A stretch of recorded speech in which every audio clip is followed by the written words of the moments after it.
Llevo unos meses diciendo a la gente que iba a sacar un podcast, para forzarme a hacerlo, aunque solo fuese por vergüenza.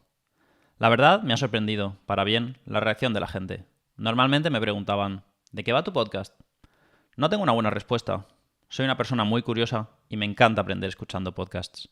La idea de sentarme con gente interesante y hacer yo las preguntas, con un café y un micrófono delante, me resulta fascinante. Así que este podcast irá de lo que la gente que quiera venir quiera contar. Mi nombre es Borja, bienvenidos a Control Alt Café. Mi primera invitada es mi amiga Andrea. Este episodio lo grabamos hace unos meses, pero ¿qué le vamos a hacer? Soy un procrastinador nato. En este primer episodio he tenido algunos problemitas de novato.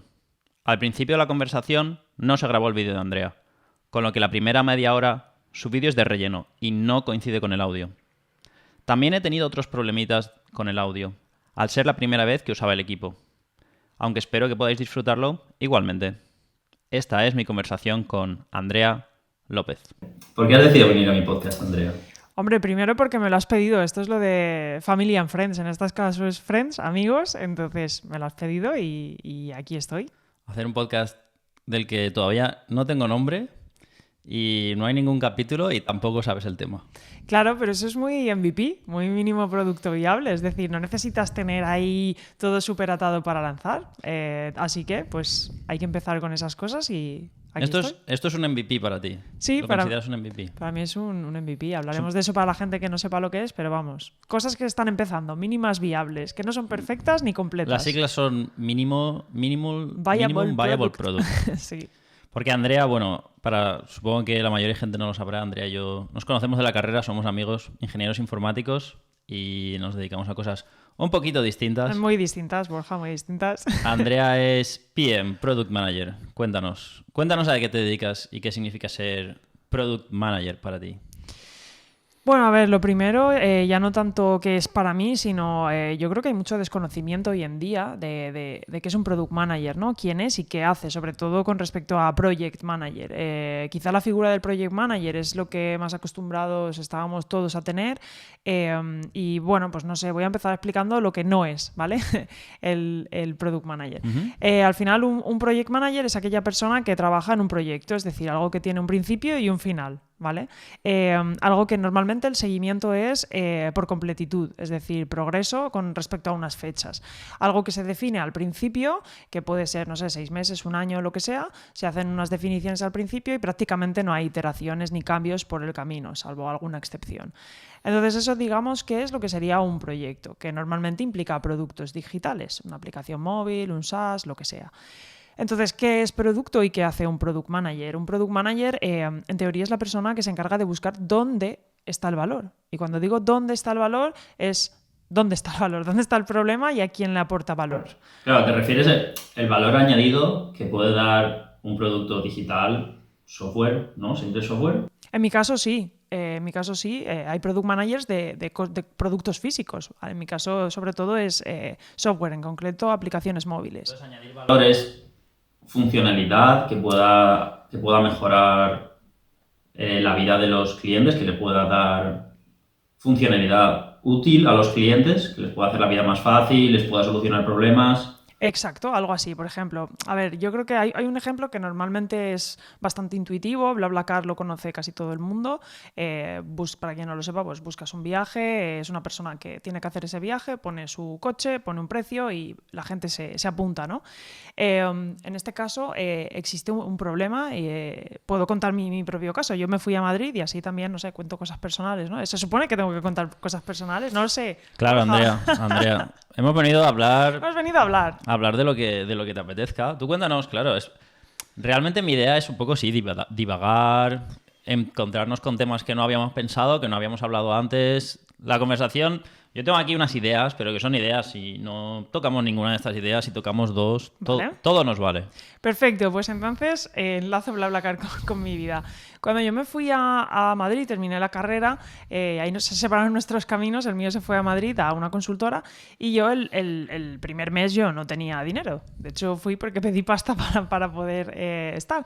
Entonces, claro, yo que soy de Benidorm, ir de Benidorm a Madrid era un trayecto en autobús de 7 horas, no existía un bus autobús más rápido ni con menos paradas, y costaba 50 euros ir y 50 volver. O sea, yo no me podía permitir eso porque al final si iba el viernes y volvía el domingo me costaba 100 euros y solamente estaba el sábado realmente, ¿no?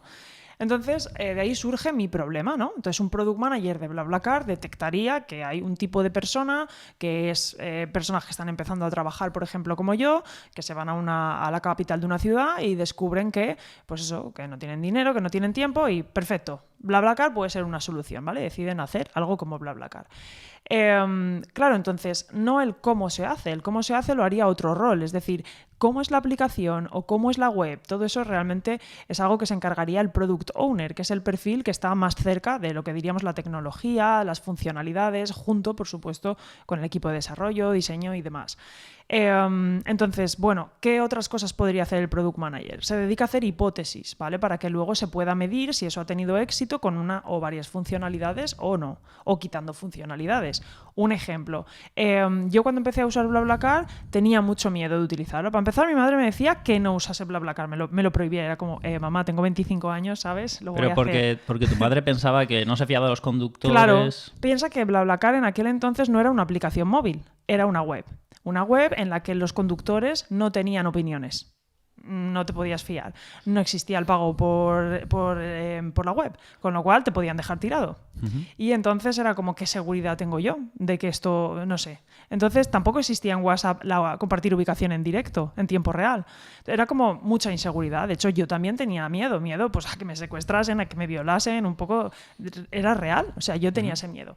¿Qué hizo BlaBlaCar? Pues yo creo, no lo sé, puso una hipótesis que era las mujeres que usan por primera vez BlaBlaCar tienen este miedo y al final el 80% no lo utilizan frente a los hombres que igual el 80% sí lo utilizaban. Entonces deciden abordar este problema, hacen probablemente lo que se llama un discovery, una fase de descubrimiento de qué pasa y deciden hacer una funcionalidad que en aquel caso era un distintivo de color rosa que estaba como en la tarjeta del viaje que decía viaje solo de chicas.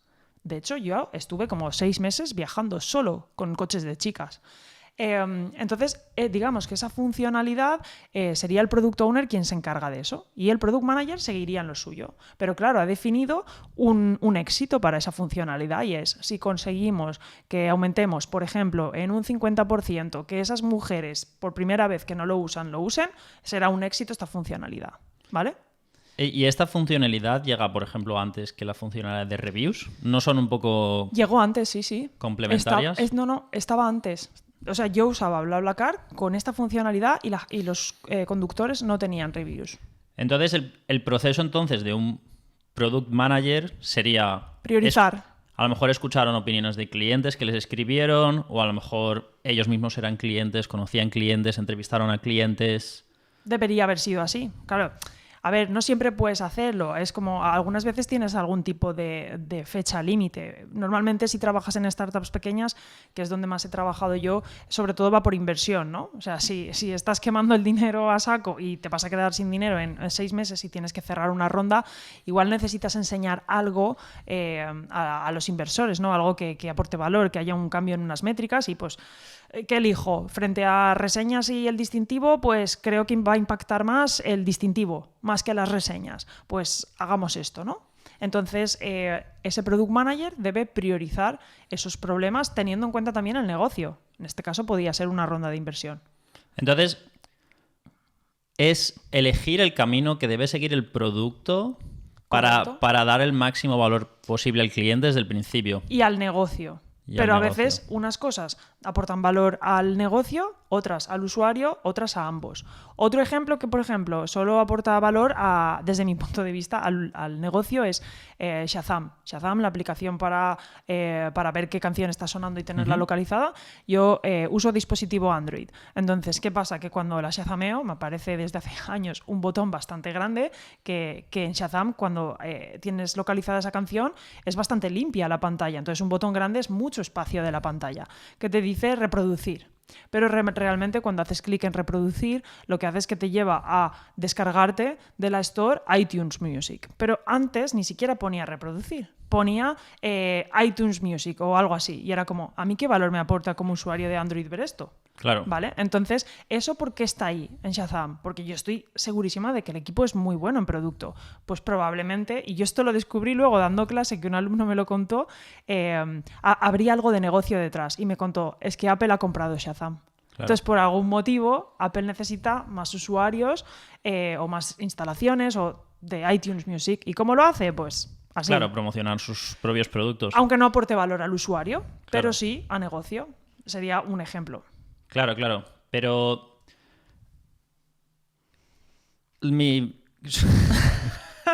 ¿Pero qué?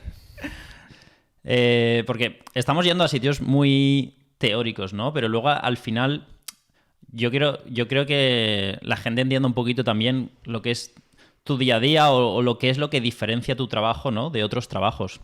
O sea, tú en tu día a día, ¿qué tipo de cosas haces? Porque yo sí que sé, por ejemplo, tú me cuentas a veces que cuando vas a hacer una funcionalidad, ¿no? Pues hablas con clientes, entrevistas a clientes, tienes también que hablar con los desarrolladores y a lo mejor tienes también que poner en balance, porque a lo mejor algo que puede ser muy bueno para los clientes es muy caro de hacer y a lo mejor pues consideras, ¿no? Supongo que también priorizar ese tipo de cosas, si algo puede añadir mucho valor pero es muy caro, también priorizar todas esas cosas también es importante, ¿no?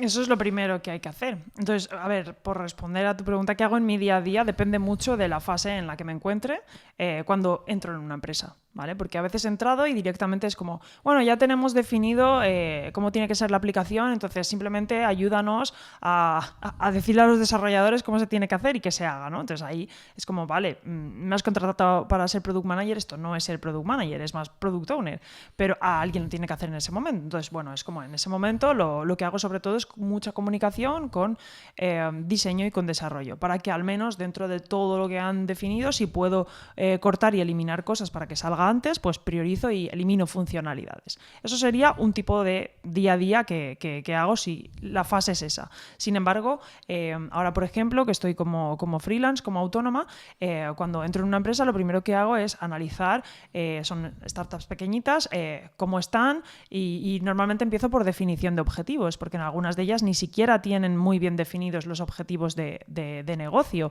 o cosas tan básicas como lo que se llama la North Star Metric, la métrica más importante que debe mover a toda la empresa, no solo a un producto. Entonces empiezo por esa parte, porque no tiene sentido decidir que vale, sí, queremos más retención, queremos más usuarios nuevos, hagamos funcionalidades para que esto sea así, o una app nueva. No, primero hay que tener objetivos claros para todos, ¿no? Entonces empiezo por esa parte, ¿vale? Y luego hay casos en los que simplemente es entrar y lo primero que tengo que analizar es ¿pero qué está funcionando del producto? Tenemos una app y es que nunca hemos medido nada. Entonces empiezo a articular toda una serie de, antes de poder llegar a medir cosas, es qué tenemos que medir, porque en ocasiones ni siquiera tienen nada para medir. Entonces, oye, necesitamos medir esto, necesitamos medir estos eventos, estas acciones que hacen en la aplicación para luego ver pues todo lo demás, ¿no? Si están reteniendo, si no, qué tipo de personas. Y luego la fase que quizá es igual la que más me gusta a mí es la de hablar con los usuarios, que al final es toda la parte de descubrimiento, que puede ser o bien antes de desarrollar algo o bien cuando ya está desarrollado, para entender por qué los que están súper engaged, como súper que vuelven y la utilizan, ¿por qué? Y los que no, ¿por qué no? Entonces, articular toda una fase de que tenemos que descubrir, con qué objetivo, a quién tenemos que entrevistar, por qué entrevistarles o lanzar encuestas. Y toda esta parte de mirar las métricas, entrevistar a los clientes y todo esto, ¿tú crees, en tu opinión, o cómo lo enfocas tú, o cómo consideras que es todo esto? ¿Crees que es puramente científico? ¿Crees que tiene una parte un poco, digamos, artística? ¿Un poco intermedio? Porque yo sí que tengo la sensación muchas veces de que los usuarios, muchas veces, sobre todo en el mundo digital, no saben todavía lo que quieren y si se lo preguntas te van a decir que no. Por ejemplo, estoy seguro que si volvemos a 15, ya no te digo 20 años antes, hace 20 años, y le preguntas a la gente si quieren un móvil conectado a internet, te van a decir que no, que para qué, ¿no? La mayoría de gente seguramente te lo diga, o cosas de ese estilo, porque es muy difícil ver los casos de uso o muchas cosas de estas, ¿no? Entonces, incluso la gente se engaña a sí mismo, ¿no? Creo, por ejemplo, que si lo hubieses preguntado hace 5 años a la gente si se instalan Tinder, antes de desarrollar Tinder, pues no lo hubiesen desarrollado porque la mayoría de gente creo que hubiese dicho que no. O un porcentaje muy alto de gente hubiesen dicho, pues no lo hacemos. Entonces, ¿cómo enfocas tú esto? ¿Cómo filtras? Depende de lo que te digan los usuarios, lo tomas muy en serio, depende del producto que sea, lo pones un poco en cuestión o ciertos usuarios te dan más confianza. ¿Cómo filtras? ¿Cómo navegas toda esta información? Esto es una pregunta muy complicada, es decir, es muy real, ¿vale? Porque a veces es que hay muchos casos y tienes que ser muy consciente de dónde te viene la información y cómo te la tomas, como bien dices, ¿no? Al principio es interesante hacer, antes de desarrollar, un poco de descubrimiento, simplemente para validar el problema. No tanto la solución, sino el problema. ¿Este problema es real? ¿No es real? Un ejemplo. Cuando llegó la pandemia, nos juntamos 3 o 4 frikis que estábamos en nuestra casa y finalmente hicimos una aplicación para un restaurante tipo 100 montaditos, que era una hamburguesería. Pero antes de desarrollar nada, lo que validamos desde nuestras casas era si el restaurante realmente tenía los problemas que creíamos que iba a tener y si las personas que iban a ir a restaurantes de verdad tenían también los problemas que creíamos que iban a tener, que era miedo de ir a los restaurantes, etcétera, ¿no? Después de la pandemia. Entonces, validamos esa parte, pero lo importante es, una vez, no te puedes tirar toda la vida validando, sobre todo antes de desarrollar, porque es lo que tú dices, la gente te diría, yo no quiero Tinder, y luego lo lanzas y es un exitazo. Por eso la importancia de hacer mínimos productos viables, porque cuanto más pequeños sean, pero te sirva para validar que la gente lo utiliza, entonces ya sí que tienes feedback de calidad del uso que están haciendo, ¿no? Uh-huh. Entonces, parálisis por análisis, malo en cualquiera de las fases, tanto antes como después. Luego, otra cosa muy importante es cómo filtras tú la información que te dan. Por ejemplo, tienes algo que está funcionando y resulta que, como la gente no te quiere dedicar tiempo, me lo invento, 20 minutos a hablar contigo y ver, no sé, que les hables de tus historias, de la aplicación, primero que les tienes que ofrecer incentivos y que aunque les ofrezcas incentivos, muchos no están dispuestos a ofrecer su tiempo. Entonces, muchas veces lo que ocurre es que quien te ofrece su tiempo son los 4 usuarios motivados que tienes, que te la usan todos los días y te dan un feedback. Y con esas opiniones tomas decisiones de qué hay que hacer. Pues sí y no, porque no todos tus usuarios lo van a utilizar como los 4 matados que lo usan siempre. Claro, seguramente sean el extremo de tu campana de Gauss y no tu usuario en medio, ¿no? Claro, entonces por eso es muy importante segmentar y saber muy bien a quién entrevistas. De donde más se aprende es al final de los datos, pero los datos es algo como científico, ¿no? Podríamos decir si sabemos segmentar bien. Claro. Porque tampoco puedes decir, no, todos los usuarios, la retención es esta, el uso que están haciendo son estas funcionalidades más, estas menos, pero es como, no tiene nada que ver todos ahí con todos en el mismo saco, ¿no? Tienes que saber tomar decisiones de personas separadas, de grupos de personas dentro que están separadas y tienen sus problemas y sus motivos diferentes por los que lo usan, ¿no?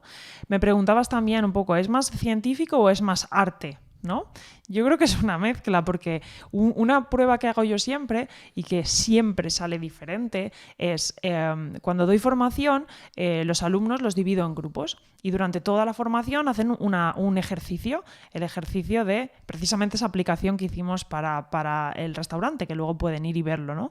Y siempre contándoles la misma teoría, enseñándoles los ejemplos prácticos a las mismas personas, salen mínimos productos viables diferentes, claro, con objetivos diferentes, teniendo claro el mismo contexto. Entonces, ¿es científico? Todos... ¿Es arte? Pues es un poco una mezcla, ¿no? Y son todos igual de válidos. Y son todos igual de válidos.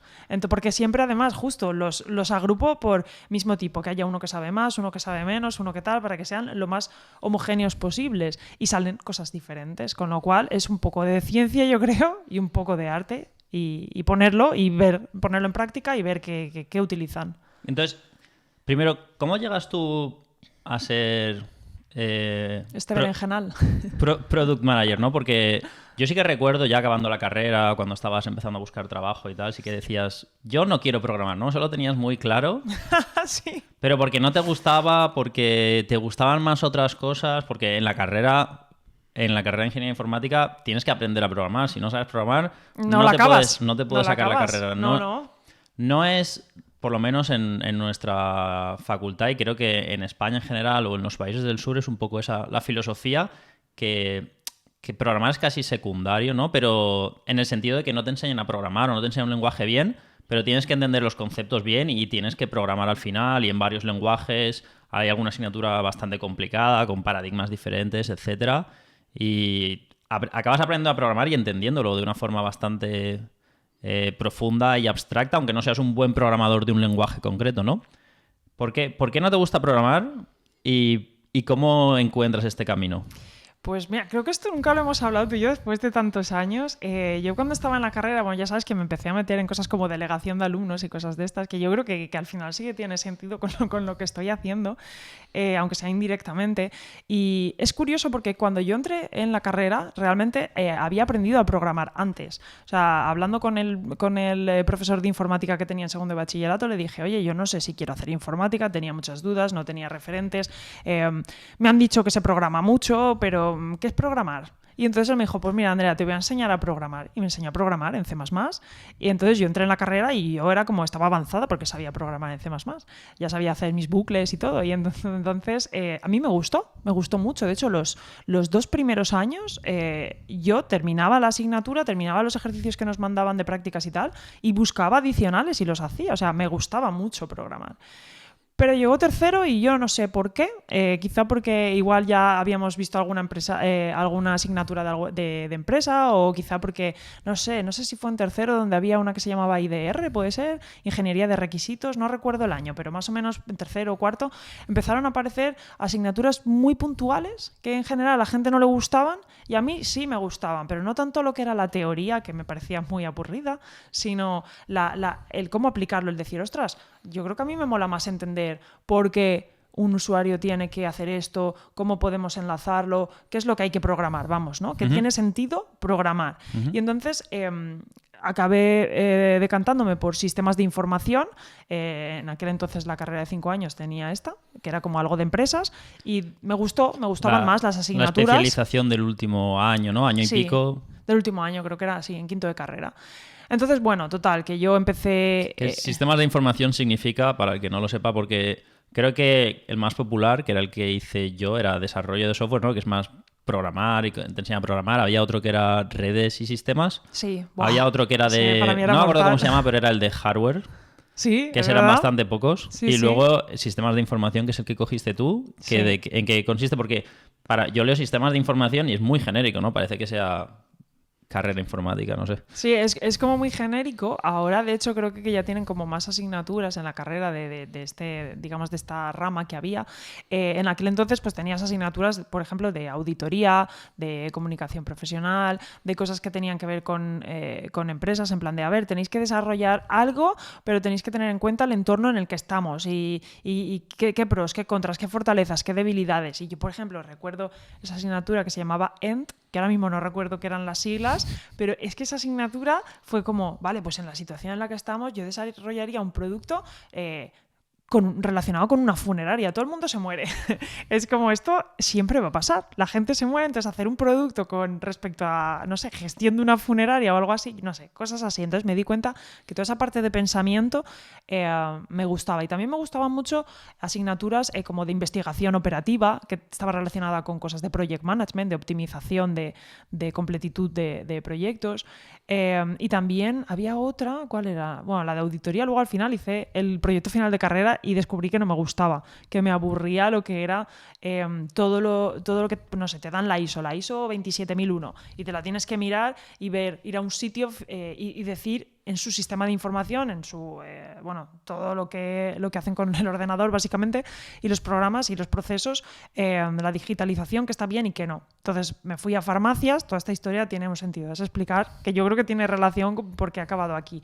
Me fui a 2 farmacias de Benidorm, me acuerdo, que me dejaron gratuitamente entrar varios días, ver lo que hacían con los ordenadores, los procesos de las recetas. Y claro, o sea, me gustaba mucho el proceso de entender lo que había y cómo mejorarlo, que al final eso es lo que hace un product manager también, con un objetivo, pero no me gustaba el que viniera una ISO 27001 que tenías que seguir y no salirte de ahí, ¿no? Eso no me gustaba. Y no me gustaba el dar como un informe y decir, tienes que hacer esto y hasta luego, me piro. A mí me gusta estar en el barro, verlo, hablar con los desarrolladores, crear esa cultura de producto. Claro, no coger un esquema y ver si te cuadra con lo que Exacto. ya tienes, sino desarrollarlo de cero, ¿no? Sí, o lo que hay, cómo se puede mejorar, sí, toda esa parte. Entonces, andar tú el camino. sí. Y pues no sé, yo creo que acabé ahí, ya te digo, un poco la vida me ha llevado ahí, pues probando cosas que me gustaban y que no, porque nunca tuve un referente de un product manager. Quizá por eso también, quizá no, o sea, por eso me he metido también a dar formación, porque yo me he sentido muy sola nunca en ese camino. Nunca tenía referentes. Me acuerdo cuando hablaba con vosotros que era como, pero Andrea, ¿cómo no te vas a dedicar a desarrollar? Pero sí, ¿qué vas a hacer entonces si eres informática? Y era como, tiene que haber un camino distinto. No sé a quién te refieres con vosotros, no, pero contigo parece ser que no. No recuerdo que yo pues te sí, haya dicho eso. Pues con varios sí, y era como, a mí me daba bajón, porque era, y entonces que solo tengo que programar lo que alguien me diga. No, está claro que yo creo que a día de hoy es casi difícil imaginárselo, pero cuando nosotros entramos en la carrera, ¿no? La imagen de informático, ingeniería informática era muy diferente, ¿no? Yo creo que yo entré en la carrera en 2008 y de hecho había gente que me lo decía, ¿no? Que, informática llegas tarde, está todo cogido. Como que ya había gente que pensaba... ¿Eso? Había gente que pensaba que ya se había llegado un poco al... Todo lo que se iba a informatizar ya se había informatizado un poco. Y yo, hombre, no lo creía, pero tampoco podíamos imaginar lo que iba a pasar, porque yo entré en la carrera en un mundo en 2008 en lo que pues ser informático pues parecía que, no sé, que iba a estar como en un sótano con gafas, que ibas a ser el rarito y no se sabía muy bien lo que hacían. Los ordenadores eran una cosa como que, bueno, lo tenías que usar para trabajar, pero no molaba. Cuando acabamos la carrera, ¿no? Después de la crisis, las empresas más grandes del mundo eran, no sé el orden exacto, pero serían Amazon, Google, Apple, Microsoft, las Big Tech, ¿no? Y no paraban de salir productos, la gente empezaba a llevar un móvil, de repente, pues, un ordenador Mac, ¿no? Era como trabajar en Google, era como la aspiración máxima de las oficinas y desarrollar apps molaba de repente, ¿no? Y era cosa que hacían informáticos, ¿no? La imagen cambió muy rápido, en mi experiencia, de que fuese frikis y de que era de las ingenierías que menos notas se pedían en nuestra universidad, ¿no? En la Politécnica de Valencia. Sí, en aquel entonces sí, pero ahora, bueno, ahora hay listas de espera de muchas personas. Ahora, en informática, en la UPV. Ahora no sé cómo es, pero vamos, desde luego la imagen ha cambiado radicalmente. Y también ha cambiado la industria, ¿no? Pero, a ver, antes de que sigas, la imagen eso de que con gafas friki ahí en un sótano ha cambiado, yo ahí discrepo un poco, porque yo voy a los coles y cuando voy a los coles 1 o 2 veces al año a contarles un poco pues qué puede ser siendo ingeniero informático, que no solo es programar y dar visibilidad también de que hay mujeres, aunque seamos pocas, ¿no? Voy a distintas edades y mira, te voy a contar el último caso, el de este año, porque es el que me ha venido a la mente, que fue, me eché unas risas, pero en realidad me dio pena, ¿vale? Antes de ir al cole, siempre les pido a los profesores que les pregunten, que les manden una encuesta, ¿vale? En este caso tenían 15 años. Que les mandaran una encuesta que no sabían, ellos no saben quién va a ir, ¿vale? No saben de qué va la actividad. Y una de las preguntas es, que ya es la última, ¿cómo te imaginas a una persona que ha estudiado ingeniería informática y se dedica a ello? Bueno, este año fue brutal porque todos, estoy hablando de 50, creo que eran 51, todos menos una persona, todos buscaron en internet, porque en este caso les pedí que lo buscaran en internet porque tenían 15 años, no para que lo dibujaran, que a veces pido que dibujen. Todo era hombres, bueno, es una persona. Y no sé, el 70% tenían gafas. Uh-huh. Pero había uno, que es que cuando lo vi, de hecho luego en la clase lo puse en grande, me partí, porque era el de Jurassic Park, el programador gordo, ¿vale? Que está ahí con toda la comida tirada, súper gordo así, con sus gafas, súper desaliñado. Entonces, no es verdad que han perdido... vas a un centro educativo y te imaginan así. Y cuando termina, cuando yo llego, lo primero que les digo es, hola, creo que no me esperabais porque no soy un hombre. Soy ingeniera informática y entonces les cuento mi historia. Y cuando termino les paso una encuesta también de qué es lo que más te ha gustado, qué te ha sorprendido, qué has aprendido. Y muchos escriben que las mujeres también pueden ser ingenieras informáticas. Entonces, no te creas que ha cambiado tanto si vas a los colegios, a ver qué imagen tienen de informática y a casi nadie le interesa, a pesar, y eso para mí ha sido una hipótesis totalmente en contra de lo que yo pensaba, porque yo pensaba, a ver, si tú naces ya con un dispositivo, no querrás de mayor, no sé, hacer las cosas que tiene tu dispositivo. Pues no, nacen con dispositivos y no quieren saber nada de informática. Claro, bueno, habrá un poco de todo, ¿no? Imagino que habrá mucha gente, a lo mejor, que todavía no lo ha descubierto, no ha tenido ese interés, pero habrá mucha gente que sí, ¿no? Habrá gente que se haya querido interesar por cómo funciona su móvil o haya querido hacer... Pero muy pocos, ¿eh? Con Claro. 15 años les preguntas ¿qué es para ti la informática? Y hay respuestas del palo de enviar por email un PDF. Todavía es una materia mal entendida, ¿no? Mal entendida Muy y mal explicada. Mal entendida, ¿no? ¿Tú crees que debería haber un poquito más de formación en los colegios, siendo que es algo tan importante? Que te Sin dediques duda. a lo que te dediques, vas a estar detrás de un ordenador, detrás de un móvil, conectado a internet, toda seguridad, acceso a tu banco, comprar vuelos, cosas que ya se hacen siempre desde internet, que ni siquiera hay alternativa de no hacerlo por internet. ¿Crees que se debería profundizar un poco más y cómo debería ser esa formación? A ver, yo no me conozco los planes de estudio que tienen en las escuelas, ¿no? Pero sin duda creo que sí, porque con 15 años que no sepas... A ver, con 15 años no vas a saber. Lo normal es que no sepas lo que quieres hacer y estudiar de mayor, ¿no? Es lo normal. Pero que no sepas definir informática, a mí eso me parece grave. Pero afortunadamente también digo que cada vez más veo que hay colegios que, por ejemplo, antiguamente cuando teníamos tecnología, que era más en plan manualidades, yo recuerdo con una sierra cortar madera para hacer un molino o cosas así, que me molaba un montón. Ahora ya hacen pues cosas con robotitos, intentan como programar que el robot, en algunos colegios, muy pocos, pero en algunos. Entonces, oye, poco a poco sí que se les va un poco involucrando, ¿no? en todo este ecosistema, pero sin duda tiene que ser más y tiene que formar parte de colegios públicos y desde muy pequeños. Yo sí que como optativa podías elegir francés los 4 años de secundaria, de la ESO, en mi colegio. Yo también. O podías elegir otras asignaturas que cada año pues habían, no sé, dos opciones creo, o 3. Y yo elegí en segundo y en cuarto, elegí informática. Y tuve bastante suerte porque eran profesores, creo que era, bueno, uno era el profe de mates, no es lo que estudié, y el otro era físico. Y bueno, les molaba bastante el tema y nos enseñaron binario, nos explicaron conceptos bastante chulos. No llegamos a programar, que a lo mejor hubiese sido guay, pero yo creo que también en mi casa siempre ha habido bastante tecnología y tal. Yo creo que es una de las cosas seguramente que despertó, que me hizo entender un poquito más la informática y a lo mejor acabar estudiando yo, por ejemplo, informática. Y ya si quieres con esto cerramos este tema, es que ahora que has dicho que en tu casa como que había mucha tecnología y demás, en mi casa, por ejemplo, no era así. Mi madre no tenía nada que ver con informática, ella era de ventas y no teníamos mucho dinero, era una familia muy humilde. Básicamente era mi madre y mis abuelos y entonces no tenía ni últimos dispositivos, ni teléfono inalámbrico en casa, ni cosas así. Pero un cumpleaños me regalaron un reproductor de VHS. Y yo me acuerdo que empezaba a trastear cosas como programas en la tele que no podía ver porque quería ver otros en algún momento, porque mis abuelos estaban viendo la tele, solo había una tele y yo quería ver algo, pues entonces yo me leía el manual, probaba cosas y entonces me programaba para que la cinta grabase el programa que yo no podía ver para que cuando mis abuelos no viesen la tele yo poder verla. Entonces yo creo que este tipo quizá de que yo me solucionaba mi propio problema, pero con algo de tecnología en aquel entonces aquello, empezó quizá a incitar en mí un interés hacia todo esto. Y luego ya, bueno, cuando vino el módem que te conectabas a internet y podías hablar, yo me acuerdo, en Terra con gente random o jugar al minigolf con gente aleatoria, para mí era como, ¿cómo ocurre esto? Y tengo un libro en casa que mi madre me compraba de un periódico, no sé ni cuál era, que cada vez te venía un fascículo nuevo que era sobre qué es internet. Y todo eso a mí me flipaba. Entonces, no sé, la curiosidad de que ¿cómo puedo estar aquí jugando al minigolf con alguien aleatorio que está en Barcelona?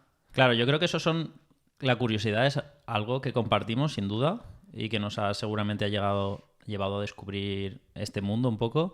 Creo que también la curiosidad por optimizar de ciertas cosas, en mi caso a lo mejor desde ser un poquito más vago y querer hacer lo mínimo, entonces pues esforzarme un momento dado para automatizármelo y hacerme la vida un poco más fácil, ¿no? Que creo que la tecnología es una de las cosas en las que te puede ayudar y desde luego yo creo que también tú tienes la sed un poco, ¿no? De hacerte, de mejorar un poco, de ser muy eficiente, ¿no? De mejorar los procesos, mejorar las cosas, incluso en tu día a día, ¿no? En tu casa, en tus Sí, cosas a personales. veces es demasiado. A mí me ha venido bien irme a Canarias 3 meses porque allí es el ritmo canario tranquilo, que es como, no es necesario optimizar todo en la vida, Andrea. Bueno, pues ya que has ido ahí, cuéntanos, ¿qué tal tu experiencia por Canarias, ¿no? Porque ha sido una temporada, por lo menos, ¿no? Nómada digital, también nos has comentado, ¿no? Que eres autónoma, o sea, que ahora tienes diferentes objetivos. Cuéntanos un poco cómo es tu vida, cómo ha sido tu experiencia de nómada digital, pros, contras, dónde has estado. Pues a ver, mira, justo hace un año estaba en Fuerteventura. A ver, la experiencia fue pues guay, muy bien de vivir, pero tiene pues en mi caso sus contras, que al final, pues bueno. A ver, cuento cómo ha sido la experiencia. Yo me quería ir porque la pandemia pues hizo mella en el sentido de estar tanto tiempo cerrado en casa, que no tienes una terraza, que tal, que cual, y al final es como, bueno, puedo teletrabajar, pues oye, vayamos a viajar por ahí. Pero claro, yo no soy ese tipo de nómada digital que muestran, ¿no? En muchas imágenes de, estoy en una hamaca, en la piscina, con mi portátil, respondiendo correos o trabajando. No, yo ¿Eso no. dónde lo enseñan? ¿En los Reels? Eso, bueno, eso léete cualquier artículo de nómadas digitales y te sale la peña ahí en su hamaca tumbada. Bueno, no es mi caso, porque yo necesito una mesa, mi alzador, mi teclado, mi ratón, mi monitor, mi silla. Entonces es como, no me sirve cualquier sitio. Así que claro, la cuestión estaba en, bueno, vamos a probar 3 meses para probar en un sitio. Es decir, tampoco, supongo que hay muchos tipos de nómadas digitales. Están aquellos que van cambiando, no sé, igual casi cada semana o cada día. Yo si necesito toda esta logística, o bien me apunto a que ya existen sitios que directamente pagas bastante y te van llevando a coworkings por el mundo, pero yo pues no. Entonces, claro, porque ahora hay todo un business al respecto, sí, ¿no? bueno, sí, tremendo. Y yo creo que eso acaba de empezar, que realmente se va a mantener, yo creo, no sé. Bueno, el caso es que entonces la clave era buscar un Airbnb para que realmente tuviera buenas opiniones y saber un poco dónde te estás metiendo, qué va a ser el sitio desde el cual tú trabajas, para no tener un gasto adicional de un coworking. Pero claro, un Airbnb es caro. Entonces era en plan de intentar puentear Airbnb, hablando con la persona, generándole confianza, tal. Entonces, todo eso lleva mucho tiempo. Primer contra de ir como nómada digital de esta forma, mucho tiempo para gestionar el alojamiento. Todos los recursos extra, ¿no? que te llevan. Me imagino también, pues, elegir el sitio. Exacto. Ver si es viable. Que tenga buena wifi, qué tal. Todo eso es importante porque... Luego también elegir un sitio que te apetezca ir, Exacto. que no sea excesivamente caro para alquilarte una temporada. Correcto. Entonces, por ejemplo, yo pues lo que buscaba era sitios que tuviesen buen clima y que estuviesen dentro de España y tuviesen cercanía a una playa que se pudiese hacer surf. Entonces, pues ya eran muchos requisitos, ¿no? Y que estuviese económicamente asequible. Claro, que tuviese internet, ¿qué tal? O sea, que la wifi funcionase bien, etcétera. Entonces, bueno, mucho tiempo para buscar el sitio. Una vez que lo encuentras y llegas allí, pues depende, porque hubo un sitio que era el Palmar de Vejer, que está cerca de Conil de la Frontera, como a 40 minutos de Cádiz. Que en este sitio pues fue en plan, me fui con mi pareja, los dos podíamos teletrabajar y fue llenar el coche con todo, hasta donde llegase el coche, ¿no? Y entonces allí, bueno, ya llegábamos, teníamos nuestros monitores que nos los llevamos y demás, pero claro, la gestión de la mesa y la silla, eso sí o sí te lo tienes que comprar. Más luego, por ejemplo, pues en nuestro caso también luego nos compramos allí las tablas de principiantes de surf y luego es venderla. Entonces, un tiempo cuando llegas para comprar tu material de mesa, de silla, de tal, más, en este caso, pues para lo del surf. Y luego venderlo cuando te vas. Entonces, eso es mucho tiempo. Claro, ¿qué pasa? Y ya cuando fuimos a Canarias era aún más mínimo. Claro, no era en plan te llevas el coche, era claro, lo que quepa en las maletas. Entonces, los monitores no nos los llevamos. Y claro, y allí no es tan fácil encontrar cosas, y menos en Fuerteventura, que no estamos hablando de Tenerife o Las Palmas de Gran Canaria. Con lo cual, bueno, pues era un mercado de segunda mano que se movía bastante, pero, pues no sé, monitores de hace 50 años quizá, no sé, era bastante gracioso, pero... Bueno, el caso que es mucho tiempo para la logística, para 3 meses. Esa fue nuestra conclusión. Entonces, claro, si estás allí 3 meses, te empiezas a hacer algún amiguito o alguna amiguita que te invitan a una barbacoa, que tal que cual, es como, me tengo que pirar, han pasado los 3 meses. Claro.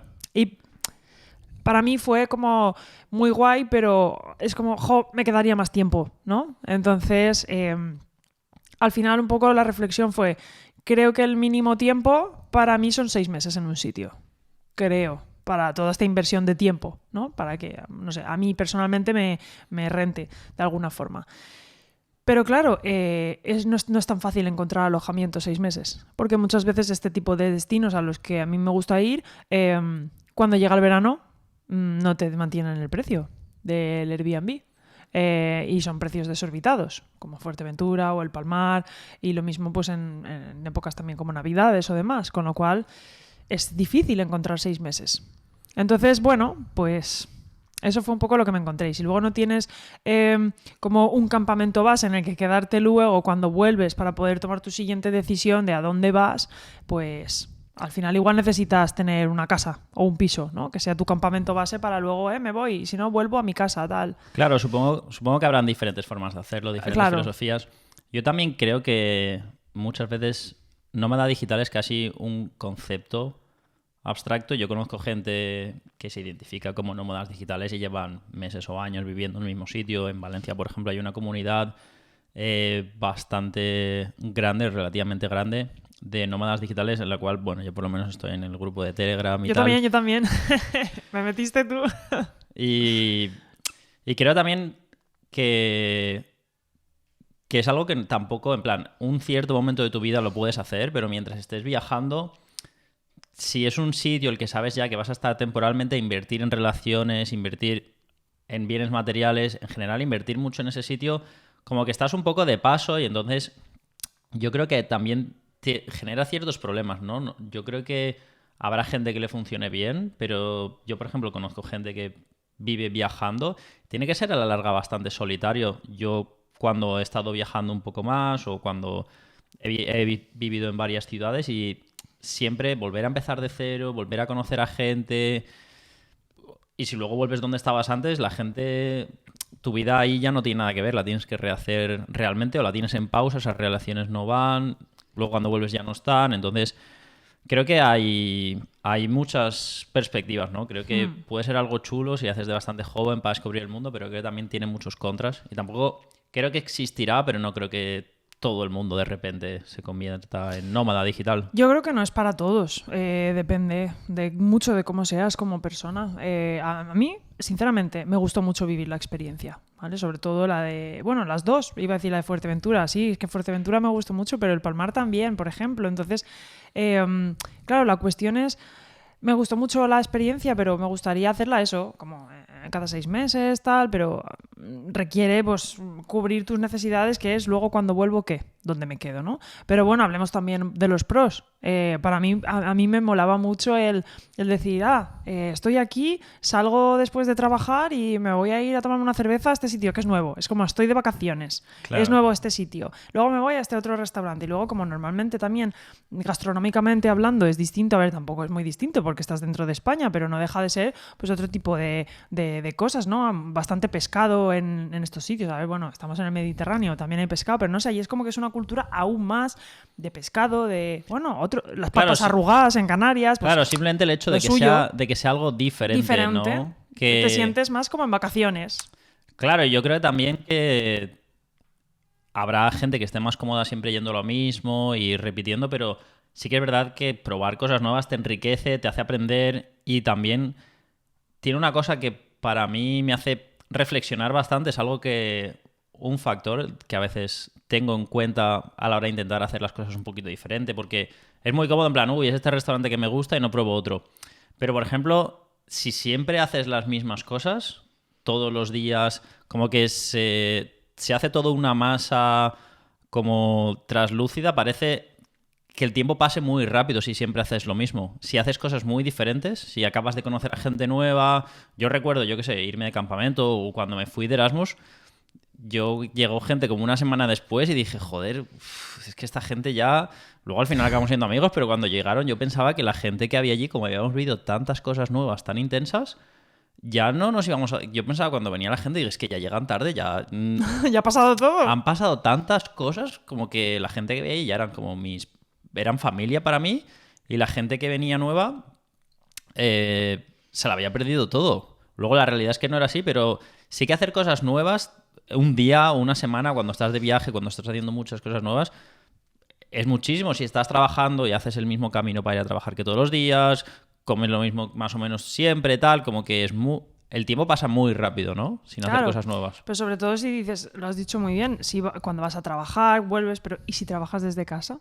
Porque a mí, por ejemplo, eso, de verdad que hay días que es como, necesito salir, necesito ir a una oficina. Es verdad que prefiero teletrabajar, sin duda, pero el poder ir a algún sitio, entonces, cuando igual no tienes esa opción porque estás trabajando para una empresa que o no tienen oficina o no se puede ir y solo los que van fijos o no sé, mil historias, y al final tú estás teletrabajando desde casa, el trabajar en remoto en estos sitios y aprovecharlo de esta forma, mi experiencia ha sido... qué guay, llega el fin de semana, más allá de me voy a tomar la cerveza, no sé, un miércoles, random, no, es como, llega el fin de semana, vamos a planear el fin de semana para ver los alrededores. Pues yo me he conocido un montón de cosas de Andalucía que no me conocía, y de Fuerteventura, y es como, qué guay, sientes como que es vacaciones todos los fines de semana. Entonces, eso mola también. Ahora, Claro. voy a contar un contra de, por ejemplo, cuando estábamos en Fuerteventura, de que varios amigos querían venir. Y era como, vale, o sea, no podéis venir, efectivamente tú entre ellos. No, es en plan de, no podéis venir todos porque si tienen que venir mis padres, mi madre, si tienen que venir los padres de mi pareja, si tienen que venir algún amigo tal, y yo quiero hacer turismo, es como, 3 meses, son muy pocos fines de semana.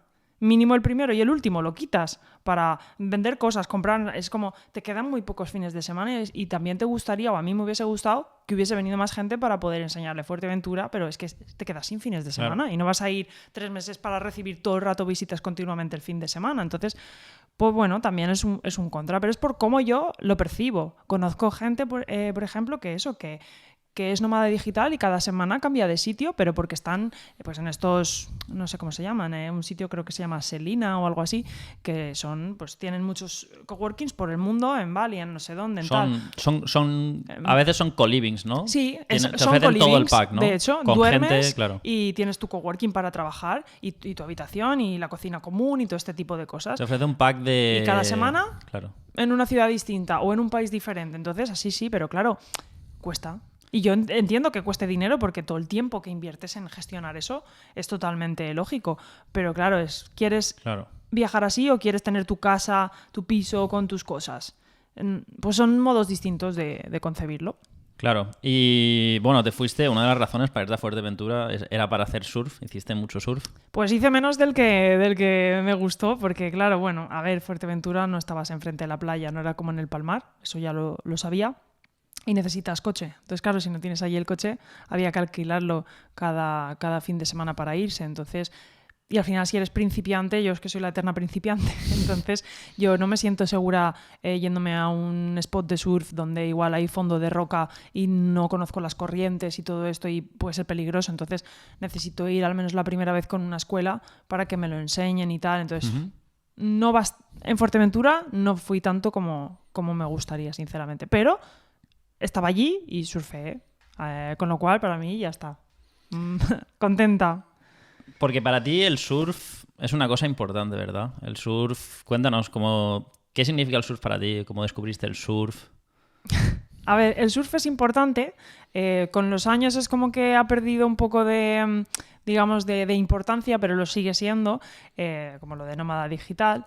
Pues lo conocí porque yo me fui a Madrid a trabajar, como te decía, y nada más llegar allí, pues pensé, oye, a mí me gustaría hacer un viaje de surf, porque justo el verano antes de ir había probado el surf por primera vez, lo probé y me gustó mucho. Es verdad que era muy duro, yo no estoy acostumbrada a hacer muchísimo deporte, entonces es como muy exigente, pero esa sensación de intentar ponerte de pie, no sé, me gustó mucho. El caso es que llegué a Madrid y empecé a viajar sola, porque mis amigos de toda la vida, entre ellos tú, era como... Es que dedicar todas mis vacaciones, todo el dinero y todo el tiempo a un surf camp que es toda la semana solo surfear era como... cuando no sé si me va a gustar, Entonces empecé a viajar sola y probé muchos surfcamps y entonces como que me cambió la cabeza, como que era, jolín, me gustaría trabajar en algo de tecnología y surf.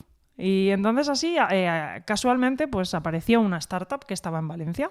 Bueno, casualmente la buscaste, ¿no? ¿O te la No, encontraste? fue casualmente porque un chico de la uni, Alex Tatay creo que se llama, me escribió un día porque como él veía que ponía que viajaba mucho de surf en Facebook, pues entonces, y estaba en la delegación alguna vez, era mayor que nosotros, me dijo, oye Andrea, que acabo de descubrir que hay una startup de surf en Valencia. ¿Cómo? Y entonces empecé a investigar y fue como en el momento adecuado. Y no tenían puesto de nada, abierto ningún puesto. Entonces yo pues me las ingenié de forma original para ver cómo podía llamar la atención del CEO y decirle, necesitáis un product manager. Y acabé en Valencia y sí, se podría decir que me cambió la vida porque si no hubiese probado el surf y me hubiese entrado un poco esa neura, nunca habría querido buscar un sitio de surf y tecnología. En este caso era una startup. Cambié del mundo corporativo al mundo caótico y loco, pero al mismo tiempo divertido de las startups. Y entonces ahí fue otro mundo profesional para mí, nada que ver. Claro, una startup era una pulsera, ¿no? Para hacer surf, de la que además tú llevaste tú la campaña de crowdfunding, ¿no? Cuéntanos un poco cómo es llevar una campaña de crowdfunding, una campaña que, bueno, al final el producto entiendo que no salió. A ver, al principio cuando yo entré estaban construyendo un reloj inteligente. Uh-huh. No era una pulsera, era un smartwatch que al final lo que iba a hacer era te medía pues eso, las olas, la velocidad, todo este tipo de cosas, ¿no? Pero ya existía una aplicación móvil. Entonces, a través de esta aplicación móvil ya habían detectado, antes de hacer el dispositivo, que la gente lo quería, en plan de haz tu pre-order, pídelo antes de que exista tal, y habían recibido bastantes. Entonces yo entré en ese momento en el que estaban haciendo ese dispositivo. Entonces, fueron al Mobile World Congress, el CEO estaba allí, lo vieron, en una aceleradora de startups de hardware de Hong Kong, y entonces nos incorporamos a este proceso, ¿no? De aceleración y estuvimos un par de meses allí en Hong Kong. Cuéntanos. Y ahí vino la campaña de crowdfunding. Claro. Cuéntanos qué es una aceleradora de hardware. Vale. Y luego también, ¿qué gana esta aceleradora de hardware?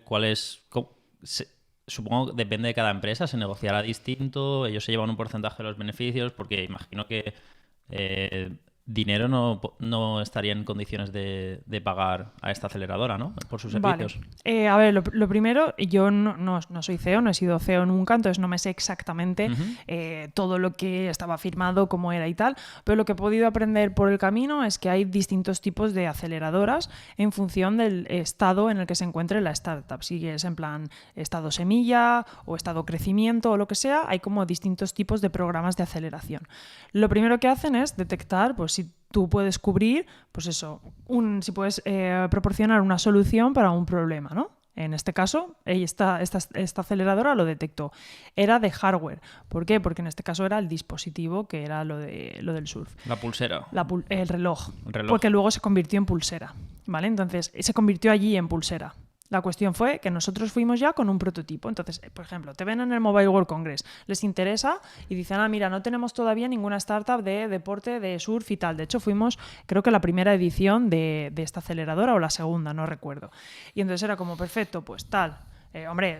Entiendo, no, tienen una serie de conversaciones con el CEO para validar que el modelo de negocio, las expectativas, tal, vale, perfecto. Entras y te dan una cantidad de dinero. En este caso no recuerdo las cifras, pero era como, te damos tanto dinero para un proceso que son X meses, no sé, 9 meses, pongamos, ¿no? Y te pedimos que los 2 primeros meses tenéis que venir físicamente a este programa de aceleración, a Hong Kong, al menos 3 personas. Y en esas 3 personas, al final no, fuimos 4, estaba el CEO, el CTO, la CMO de marketing y yo como product manager, ¿no? Entonces esas 4 personas fuimos a Hong Kong. Y el resto del equipo siguió desde Valencia. Entonces, bueno, tú vas allí y lo que ellos hacen, en principio era, nosotros tenemos el dispositivo, vamos a probarlo allí porque ya tenemos un prototipo físico, vamos a testearlo con distintos surfistas de distintos segmentos, principiantes, no principiantes, tal, y vamos a ver qué tal, si funciona bien, si en la aplicación coge bien los datos, etcétera. Pero al llegar allí, y supuestamente lo que iban a hacer era ayudarnos con la producción en masa y la distribución mundial. Porque claro, en Hong Kong es como, digamos, la cuna de donde están todos los... todo lo que puede estar relacionado con el hardware a nivel digital, por así decirlo, en plan, pues no sé, sensores de rayos ultravioleta, yo qué sé, todo lo que te puedas imaginar, ¿no? Está más barato en teoría. Entonces es como consigues los mejores precios y además producción en masa allí y distribución, como que lo tenían bastante estudiado y bastante dominado, ¿no? Claro, esa era la idea. Imagino que no es casualidad, ¿no? Que hay una aceleradora de hardware allí, que la mayoría de sensores, de hardware off the shelf, ¿no? El que es estándar, que muchos, por ejemplo, pues no sé, tu móvil tiene sensor de la sensibilidad de tu pantalla táctil, o algún móvil muy barato pues tendrá o muchos móviles, ¿no? El sensor de la cámara pues es uno genérico que tú compras, y todos estos genéricos, imagino que allí la industria será la más grande. Exacto. Y es una locura. Fuimos a alguna feria en plan para negociar, ¿no? El tema de bueno, los distintos componentes, y era como, hay 100 millones, ¿sabes? Y es como, bueno, una locura. Entonces, claro, es el sitio, ¿no? Si alguien te aconseja. Pero ¿qué pasó? Que cuando llegamos allí, pues ellos, los de la aceleradora, estuvieron analizando el caso y de repente un día propusieron cambiar la estrategia. Cosa que pasa en muchas startups. De repente la estrategia era, oye, ¿por qué en lugar de continuar con este dispositivo que tenéis, que es un reloj, y que no recuerdo el precio, igual me lo invento, eran 200 euros, ¿por qué no pasamos y en lugar de hacer esto priorizamos y hacemos una pulsera? Una Smart Band, porque esto va a costar menos de 100 euros, $99 creo que era, y entonces va a permitir que más gente al principio lo compre porque es más económico, y va a permitir registrar incluso más cosas, tipo me voy a dormir y me registra el sueño, yo qué sé, ¿no? Era un poco el boom en aquel entonces, en 2015, de todo este tipo también de dispositivos. Entonces fuimos allí y aquí viene la campaña de crowdfunding. Entonces era como, vale, pero se necesitaba mucho dinero para desarrollar todo eso. Y esta aceleradora, el programa era, te damos X dinero, pero era poco, relativamente poco, para poder avanzar en el proceso de aceleración, pero no para construir de cero un dispositivo nuevo. Con todos los meses que ello conlleva, porque hacer una aplicación móvil, un mínimo producto viable de una aplicación móvil, enseguida lo puedes tener. En 2 semanas incluso puedes tener algo. Y hoy ya con las herramientas de no-code, bastante, pero un dispositivo físico no está en 2 semanas. Bueno, total, que dicen, vale, pues para conseguir la inversión, hagamos una campaña de crowdfunding, nos dicen desde allí, desde Hong Kong, para que se vea que la gente lo quiere. Y entonces a los inversores se les muestra y es como, oye, es una confianza. Toda esta gente ni siquiera se ha construido y lo quieren. Así que en este entorno ellos dicen que hay que hacer esta campaña. Y claro, alguien la tenía que hacer, pero lo primero era que teníamos que pasar por una agencia creo que era de California, no me acuerdo, que hacía campañas de crowdfunding, pero ellos no te la hacían. Era como que ellos ponían su marca, te daban como los criterios a seguir, pero tú tenías que ejecutarlos y hacer tú algunas acciones. Era como asesores, ¿no? Por así decirlo. Y entonces así fue. Entonces ellos me iban un poco marcando junto a la aceleradora de hardware un poco cómo hacer todo eso. Y nada, y así fue. Entonces hicimos una campaña en Indiegogo y bueno, pues aprendí muchísimo. Realmente esto no tenía nada que ver de Product Manager, porque ahí era un poco todoterreno, éramos muy poquitos y hacía cosas de Product Manager, pero esto en concreto no era, pero un aprendizaje brutal. Como suele pasar, ¿no? En startups pequeñas no hay el rol ultra definido que puedas tener en una multinacional de miles de personas. Entiendo que hay ciertas diferencias, ¿no? Si sacas el producto en Indiegogo o si lo sacas en Kickstarter, en Kickstarter. O otras, ahora hay muchas. Porque es como que compras el producto, pero la política no es exactamente la misma, ¿no? Sí. Esto es muy importante para la gente que compre o que quiera comprar, porque lo que nos pasó, bueno, en este caso, ¿por qué se eligió Indiegogo? Kickstarter era más restrictiva, ¿vale? En aquel entonces, básicamente, creo que solo estaban esas dos. Hablo de hace muchos años, 2015. Kickstarter era más restrictiva, es decir, si no tienes ya el dispositivo funcional, es decir, la pulsera funcionando, aunque no funcione bien, pero funcionando, no puedes, ¿vale? No puedes pedir dinero a la gente.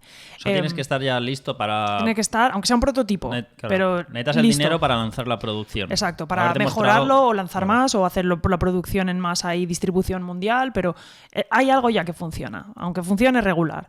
Eso más o menos era Kickstarter, sus condiciones. Y también, además, si no recuerdo mal, si no salía adelante, obligaban a la empresa a devolver el dinero a cada uno de los contribuyentes, ¿no? Vale, entonces, en Indiegogo no era así. Que para los que no lo sepan, por ejemplo, en el caso de la pulsera o cualquier cosa de estas, hay como varios productos normalmente, ¿no? Puedes comprar una pulsera, ¿no? O dos. Y hay como diferentes precios. Si eres de los Exacto. primeros X cientos, pues es más barato y luego va subiendo el precio. O puedes hacer simplemente una donación y pones un euro, un dólar o lo que sea. Como que hay... O puedes comprar un pack de 2 que sale un poco más barato. Se hacen diferentes packs, ¿no? Correcto. Y así es como se financia. Tú compras por adelantado el producto y luego esperas que en unos meses o lo que sea te llegue. Exacto, así es.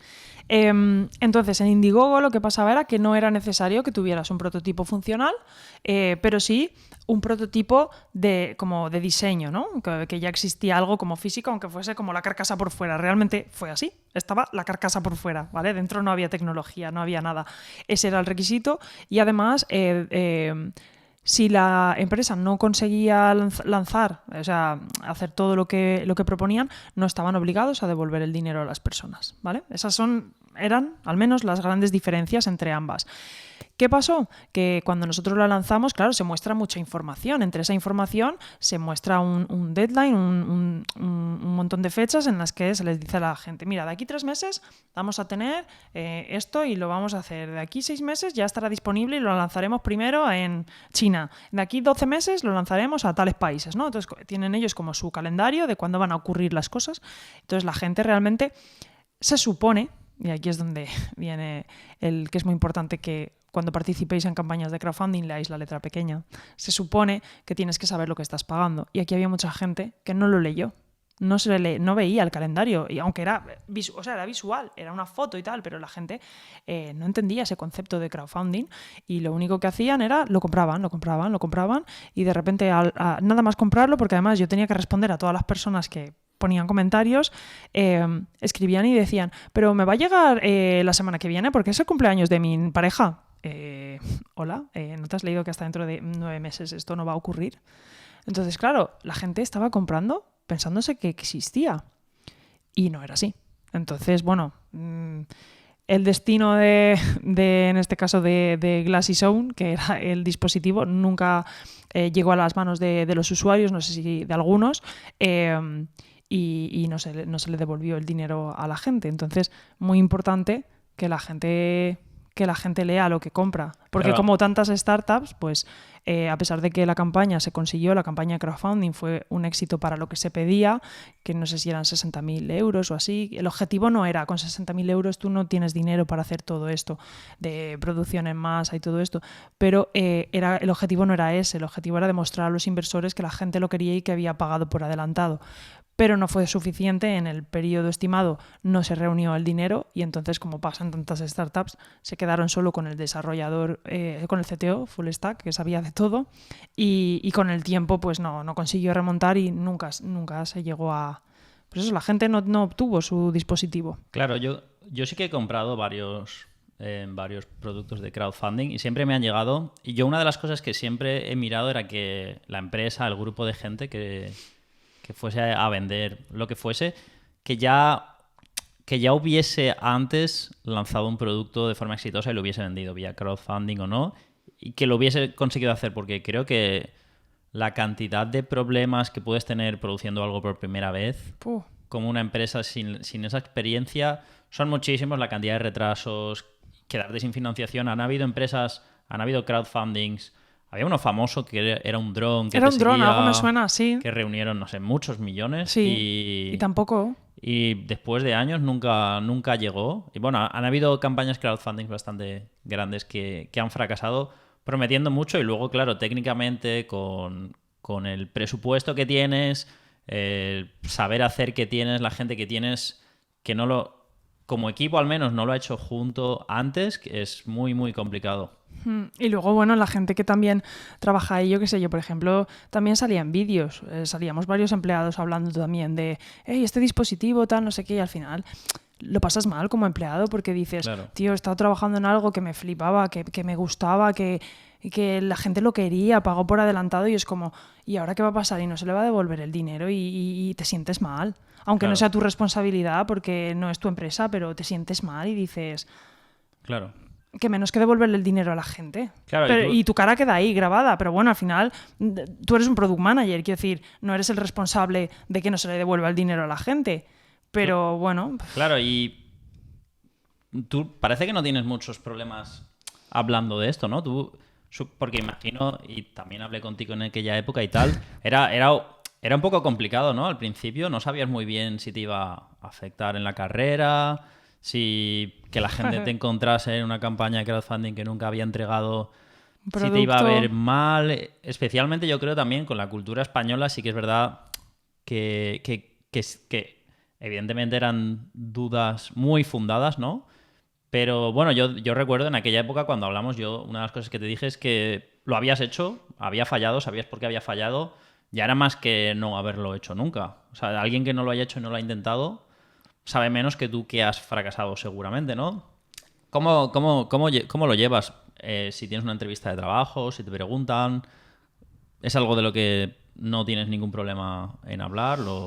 ¿Cómo lo vives? Pues ahora como lo ves, no tengo ningún problema en hablar, pero me ha llevado tiempo porque yo lo pasé muy mal recuerdo cuando el CEO nos dijo hasta aquí, ya quedábamos 4 en aquel entonces y era como hasta aquí, ya no hay más dinero.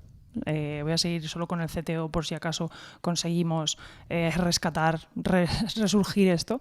Yo lo pasé muy mal. A mí me encantaba el surf, había cambiado del mundo corporativo a este mundo que, no tanto por el corporativo, que tampoco es que me molase mucho en realidad, pero la estabilidad, ¿no? Decides trabajar en un mundo con mucha inestabilidad, te has esforzado mucho, yo puse mucho esfuerzo, muchas horas. Y lo pasé mal, lloré un montón. Yo lloré un montón y luego pensaba, ¿y ahora qué hago? ¿Y ahora qué hago? Entonces, claro, pues al final fue como, bueno, pues tengo paro. Pues voy a aprovechar y enseguida, pues bueno, al mes o así de que me recuperé emocionalmente, dije, pues voy a montar yo un negocio. Y luego, bueno, que no funcionó, eso yo creo que no lo contamos, pero lo pasé mal. Y luego tenía ese miedo de, ¿y ahora qué? ¿Y ahora cómo aplico? He estado en el mundo corporativo, he estado solo en una startup y ha fracasado. Y encima mi cara sale en una campaña de crowdfunding. Entonces le di mucha importancia. Con los años, pues lo ves de forma diferente, lo ves como tú dices ahora. Es una experiencia más, hablas de ella, siempre desde el respeto máximo, fue lo que pasó y ya está. Y aprendes. Y ahora lo cuentas así, pero es cierto que empecé a aplicar y muchas empresas me decían que, hombre, que era negativo, que solo había estado en 2 sitios muy diferentes, mundo corporativo y mundo startup, que era como muy diferente, que era una persona que parecía que no tenía las cosas claras. En algún momento era como, ¿y qué? Y entonces yo decidí seguir por el mundo de las startups y por ejemplo, mi madre me decía, yo he estado hablando con personas de tu situación, André, y me dicen que tú que no te preocupes, que tú expliques que es una experiencia que has vivido porque en Estados Unidos es bastante común.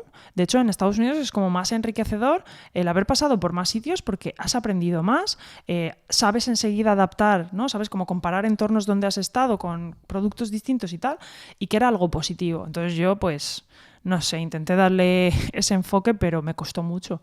Y luego ya pues finalmente entré en otra startup, empecé a trabajar y al final mi trayectoria ha sido, si no porque me aburría, sino porque se acababa la película, había menos dinero y había que reducir y siempre se quedan con los programadores. Ahora los que me decían, no querías programar, seguro que dirán, si programases seguirías, pero bueno. Y todo esto al final dices, he pasado por muchas y al principio me costaba explicarlo, porque yo pensaba, es que igual es un fracaso. Pero ahora, desde hace, no sé qué te diría, 3 años, algo así, me valoran un montón. La gente valora, o es, no sé, lo que percibo, que he pasado por muchos sitios. Es como, es que, y ahora, siendo autónoma, es como más todavía. Es como, tú que has pasado por tantos sitios, sí, queremos que nos ayudes, porque así nos puedes decir nosotros dónde estamos con respecto a todo lo que has visto y lo que no tenemos que hacer. Entonces, pero han pasado, pues, desde 2015 hasta ahora, 8 años, ¿no? Claro, supongo que como en todo, creo que también es un poco como lo vendas, ¿no? Seguramente a lo mejor cuando alguien lo lea o lo vea, encuentre tu campaña de crowdfunding, si te buscan en Google antes de entrevistarte, igual le genera dudas, pero si luego en la entrevista eres capaz, a lo mejor, ¿no? De cuando hables con la empresa o con quien sea, le cuentas la historia, le cuentas lo que has aprendido, le puedes dar un poco la vuelta, imagino, ¿no? ¿Por qué crees que falló? ¿Qué aprendiste tú, por ejemplo, en concreto de la empresa? De esa situación, ¿no? Del crowdfunding que no funcionó. A ver, el crowdfunding no es que no funcionara, el crowdfunding realmente funcionó, claro. A nivel ejecución, ¿no? Lo que pasa es que... Pero nunca se envió el producto, ¿no? Que es lo más importante. Sí, claro. Pero no se envió, ¿por qué? Porque no tenían dinero suficiente para mantener a la plantilla. De hecho, la empresa ya no existe. Entonces, ¿realmente qué falló?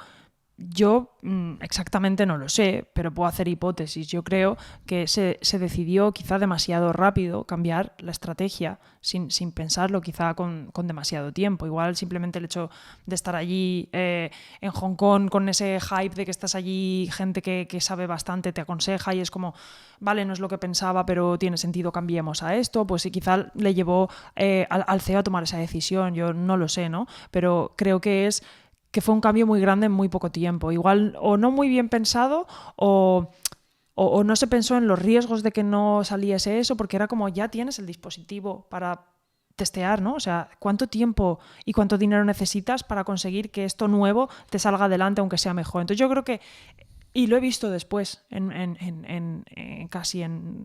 en todos, pero en muchos CEOs, esos cambios tan bruscos de, no, de repente estamos súper enfocados en esto y de repente, vamos a hacer una aplicación nueva de no sé qué, y es como, espera, pero ¿por qué quieres hacer una aplicación nueva? O sea, vamos más allá, vamos al objetivo, ¿por qué, no? Y esos cambios. Claro, supongo que... Pero debe ser difícil no hacerlos cuando te estás quedando sin dinero. Claro, supongo que también hay un poco de filtro, ¿no? Un poco de vallas. Seguramente si eres el CEO de una startup, seas alguien bastante decidido, bastante culo inquieto, alguien que no se sienta demasiado en las ideas y que sea más de ir a por ellas que de reflexionarlas. Y a lo mejor por eso es importante rodearte de gente que tenga una opinión a lo mejor contraria a la tuya y escucharla, o a alguien que valore los riesgos, que sea un poco más conservador en los riesgos y escucharles, ¿no? Que a veces creo que es difícil. Creo que no siempre pasa, desde luego. Entonces, bueno, ¿yo qué aprendí? Pues aprendí, por ejemplo, que ahora cuando llego a un sitio y justo ahora, pues los clientes con los que trabajo y he trabajado como autónoma son precisamente startups pequeñas. Estamos hablando de, no sé, 15 personas, o sea, como era en aquel entonces la startup de surf. Entonces, lo primero que he aprendido es antes de qué funcionalidad tenemos que hacer, que no sé qué, es como, espera, los objetivos para todos están claros, para que no venga un cambio tan drástico y corriendo se diga que sí.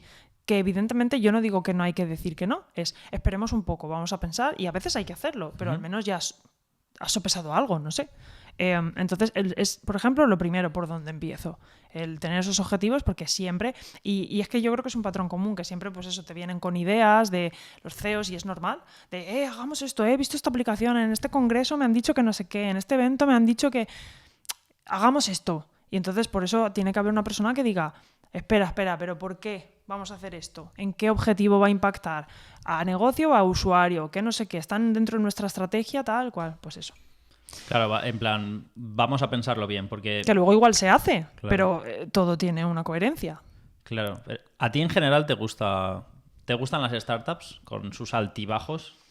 Sí, a mí yo creo que tengo una relación de amor-odio con ellas porque, y de momento creo que gana más el amor, porque es muy rápido todo, es como, o sea, todo puede ocurrir, lo bueno y lo malo, y puedes hacer las cosas de una forma pues sin tanta burocracia en general, ¿no? Sin no sé, no tienes que pasar como en el BBVA por tantísimas personas que te vayan validando cosas y aceptando y todo tan lento y necesitas 2 meses para que te acepten que se va a hacer una funcionalidad, o sea, eso no es así. Entonces, eso me gusta mucho y que es un ambiente muy dinámico. Percibo que las personas son como muy piña, es como somos un equipo y la gente lo percibe como todo lo que hagamos es como mañana puede cambiar la vida de esta startup, ¿no? Es como Eso me gusta mucho y es la parte que más me gusta. Involucrarte, ¿no? Con el entorno, con el proyecto, con la idea. Sí, es muy bonito, no sé, el ver, yo qué sé, pues que ha entrado en un programa de aceleración o que hemos conseguido abrir en este país y no sé cuántas personas lo utilizan y no sé, me parece muy bonito, ¿no? Siempre y cuando te guste el propósito de la empresa, el producto, más que el producto, el propósito que tiene, el problema que resuelve, ¿no? O intenta resolver. Y contras, pues lo que me ha pasado varias veces, de la noche a la mañana se acaba. No hay dinero, hasta luego. O tenemos muy poco dinero, no hemos cerrado la ronda, tenemos que despedir a todos menos al programador. Eso pasa. Es que no sé qué cifra era, pero igual solo un 5% de las startups triunfan. Entonces, claro, sí. Entonces forma parte. ¿Que me cansa? Pues hombre, a veces me cansa. Es como lo de nómada digital, ¿no? Cada vez que empiezas, al final llega un momento que te cansas, ¿no? Y dices... Jolín, yo voy con toda mi emoción, que además yo soy mega motivada, me mola mucho, tal, entro, tal. Un año, hasta luego, no tenemos dinero, nos hemos ido todos al garete, o nos quedamos con el programador, o yo, de decir, es que pedíais un product manager y no es lo que queréis. Entonces queréis un project manager que ejecute lo que el CEO quiere. Yo no he venido a hacer eso. Entonces... Pues bueno, esa es la parte que, claro, esa ya la puedo evitar. Esa ya en las entrevistas la pregunto y ya sé si de verdad quieren product manager o no, pero cuando era junior no lo sabía, ¿no? Era como sí a todo. Y nada, y eso, entonces sí, es una relación de amor-odio. El empezar cada vez, pues eso, que a veces pues cuesta, pero no sé, de momento me gusta más que el mundo corporativo, por lo que viví en 2013 en adelante. Hablas bastante, ¿no? De lo que no sabías como de todo. junior, de lo que no sabías antes de cuando estabas en la carrera, si se podía ser informático sin programar, y que ahora estás intentando ser ese ejemplo, ¿no? Que tú no tuviste, o intentar educar. Cuéntanos un poquito cómo lo estás haciendo, qué es lo que quieres transmitir, cuál es tu objetivo. Una cosa que me pasa, sobre todo en los últimos años, en las empresas en las que entro, startups, es que hasta ya se ponen objetivos de queremos contratar más mujeres, sobre todo si son ingenieras informáticas, ¿no? Se ponen objetivos en recursos humanos de queremos alcanzar este porcentaje, tal, no sé qué. ¿Y qué porcentajes son, por curiosidad? Pues a veces son 30%, y es como, vamos a ver, 40%, y es como, vamos a ver. O sea, a mí eso me parece surrealista, en el sentido de que no puedes pretender que haya un 30% de mujeres informáticas en la parte de producto o técnica o como quieras llamarlo, cuando en las universidades hay un 10% o menos de un 10% de mujeres que estudian ingeniería informática. Pero quien dice universidades dice FP, dice bootcamps de desarrollo, lo que sea, ¿vale? El porcentaje es muy pequeño, entonces no puedes pretender que en tu plantilla haya un 30% si no atacas el problema de raíz, ¿no? Y para mí el problema de raíz es la educación. ¿Por qué yo estudié ingeniería informática? Yo creo que por azar, no sé, porque no lo sé, porque nunca tuve un referente. Y mi madre pues me decía, estudia lo que quieras, pero mi madre no sabía que era informática, ni nadie en mi familia, entonces... probablemente por azar, pero ¿cuántas niñas descartan estudiar ingeniería informática porque lo asocian al gordo de Jurassic Park, tío? O sea, es que igual ahora ya no es el gordo, porque esto ya se ha quedado anticuado para las niñas de ahora, pero es que es real. Y yo últimamente pongo un ejemplo que es muy friki, pero es que es real como la vida misma. No existe una Barbie ingeniera informática, por ejemplo, pero sí que existen Barbies veterinarias. Desde los tiempos ancestrales. Tú buscas en Wallapop Barbie veterinaria y te salen como 400 resultados o más. Buscas Barbie ingeniería informática y te aparecen 4. Tal cual, ¿vale? Y dirás, hombre, entonces sí que existe. No, existió. Cuando yo estudiaba en la carrera, y este ejemplo para mí es un ejemplo de lo que pasa con la educación de los niños y con qué juegan, que ven en las series, en su casa, en los colegios... Cuando yo estaba estudiando, el penúltimo año salió la Barbie Ingeniería Informática y creo que 2011 salió la Barbie Ingeniería Informática y yo la vi en Carrefour esas navidades, la vi, la cogí, es que recuerdo cogerla y decir me la voy a comprar, me la voy a autorregalar, Pero luego dije, no, es que no soy ingeniera informática todavía. Yo simplemente la tendré para tenerla en una caja para recordar que por fin ya soy ingeniera informática. El año que viene la compraré. El año que viene ya no estaba. No estaba, pero es que fui ese año a Nueva York, fui al Toys R Us, que es la juguetería más grande del mundo, que tiene 3 plantas, que tiene un Jurassic Park, un dinosaurio dentro, que tiene una noria dentro, y nadie de los empleados me dijo que conocía la Barbie ingeniera informática. Había pasado un año. Solo un año. Y fue la primera Barbie que fue elegida a través de votaciones de Twitter y en Facebook por la gente. La gente pidió esa Barbie. ¿Por qué no estaba? Porque no era rentable para negocio y porque los usuarios no la compraban. Claro. ¿Quiénes son los usuarios que la compran? Los padres. ¿Por qué los padres no le compran? Porque el niño no lo pide y porque el padre o la madre no le sale, no sé, comprarle y darle esa visibilidad. Entonces, si no hay muñecos que lo representen a mujeres, si no hay series de televisión, de niños, de dibujos animados, de películas, ¿cómo lo van a ver? Pues yo lo que intento hacer es ir a los coles y en función de la edad, pues les cuento una historia adaptada a su edad de cómo es mi vida, de cómo fue informática y de que no se agobien, que yo no supe hasta segundo de bachillerato al final que elegir de carrera y que yo me dedico a algo, es que además, ya más para rizar el rizo, yo me dedico a algo que, como bien dijiste antes, es que no existían las aplicaciones móviles. Cuando yo entré a estudiar ingeniería informática no existían los smartphones. Y yo me dedico ahora a hacer aplicaciones móviles. O sea, empecé a estudiar algo que no existía lo que hoy me dedico. Entonces, ¿cómo le cuentas eso a un niño? Ni las tecnologías que usamos hoy en día, ni pensabas que todo el mundo iba a llevar un ordenador... Un móvil, pero que en el fondo, ordenador, ¿sí? Claro, que en el fondo es un ordenador conectado a internet mucho más potente que los ordenadores de hace 20 o 30 años. Pero dices el azar, pero imagino que algo habría, ¿no? ¿Te daban bien las matemáticas? ¿Te recomendaron ingeniería? ¿Había algo, no sé, programar el vídeo? ¿Era algo...? Supongo, es lo que te decía, yo creo que pequeñas cosas como esa curiosidad de cómo estoy hablando y jugando al minigolf con alguien de Barcelona, por decir algo, o no sé, toda esa parte, curiosidad y lo del vídeo, no sé. Pero sí, me gustaban las matemáticas, me gustaba la física, me gustaba la química, o sea, me gustaban muchas cosas, por ejemplo, pero me aburrían las cosas de letras. Pero se me daban bien, no es que se me diesen bien que lo pillaba la primera, porque nunca ha sido mi caso, es que yo dedicaba muchas horas luego a estudiar y a hincar codos.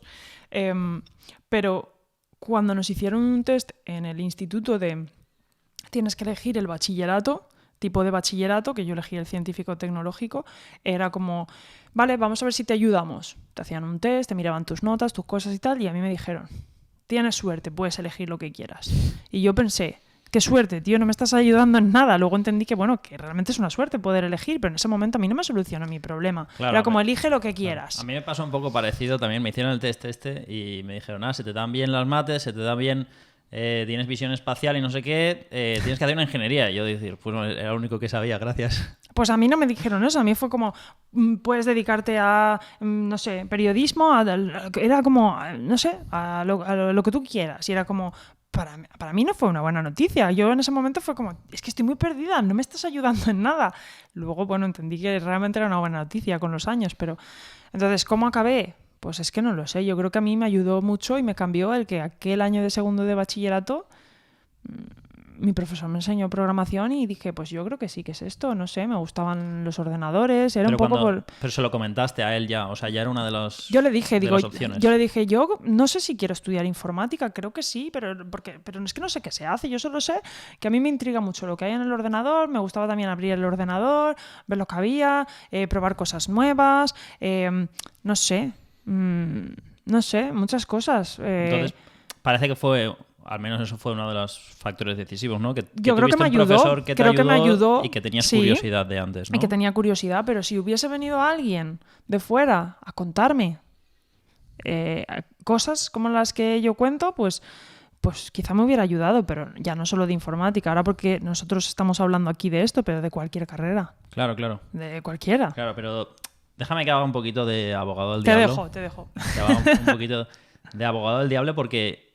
Yo, la verdad es que incluso chicas como tú que habéis estudiado ingeniería informática, luego, en tu caso, por ejemplo, acabáis cogiendo en una rama menos técnica, ¿no? Y luego yo he tenido a mi experiencia personal de mis amigos informáticos o mis amigos en general, yo, por ejemplo, a mí ciertos aparatos, trastos, aparatos tecnológicos, a mí en plan, el cacharro en sí mismo o una funcionalidad, a mí me excita. Y yo se la cuento a la gente excitado porque necesito compartirla y el porcentaje de veces que me ha pasado de contárselo a una chica y le interese lo más mínimo es bastante baja. De chicos hay un poco de todo, pero sí que tengo amigos con los que hay conversaciones que solo las puedo tener con amigos míos chicos no sé, de hablar del último ordenador que me he comprado, de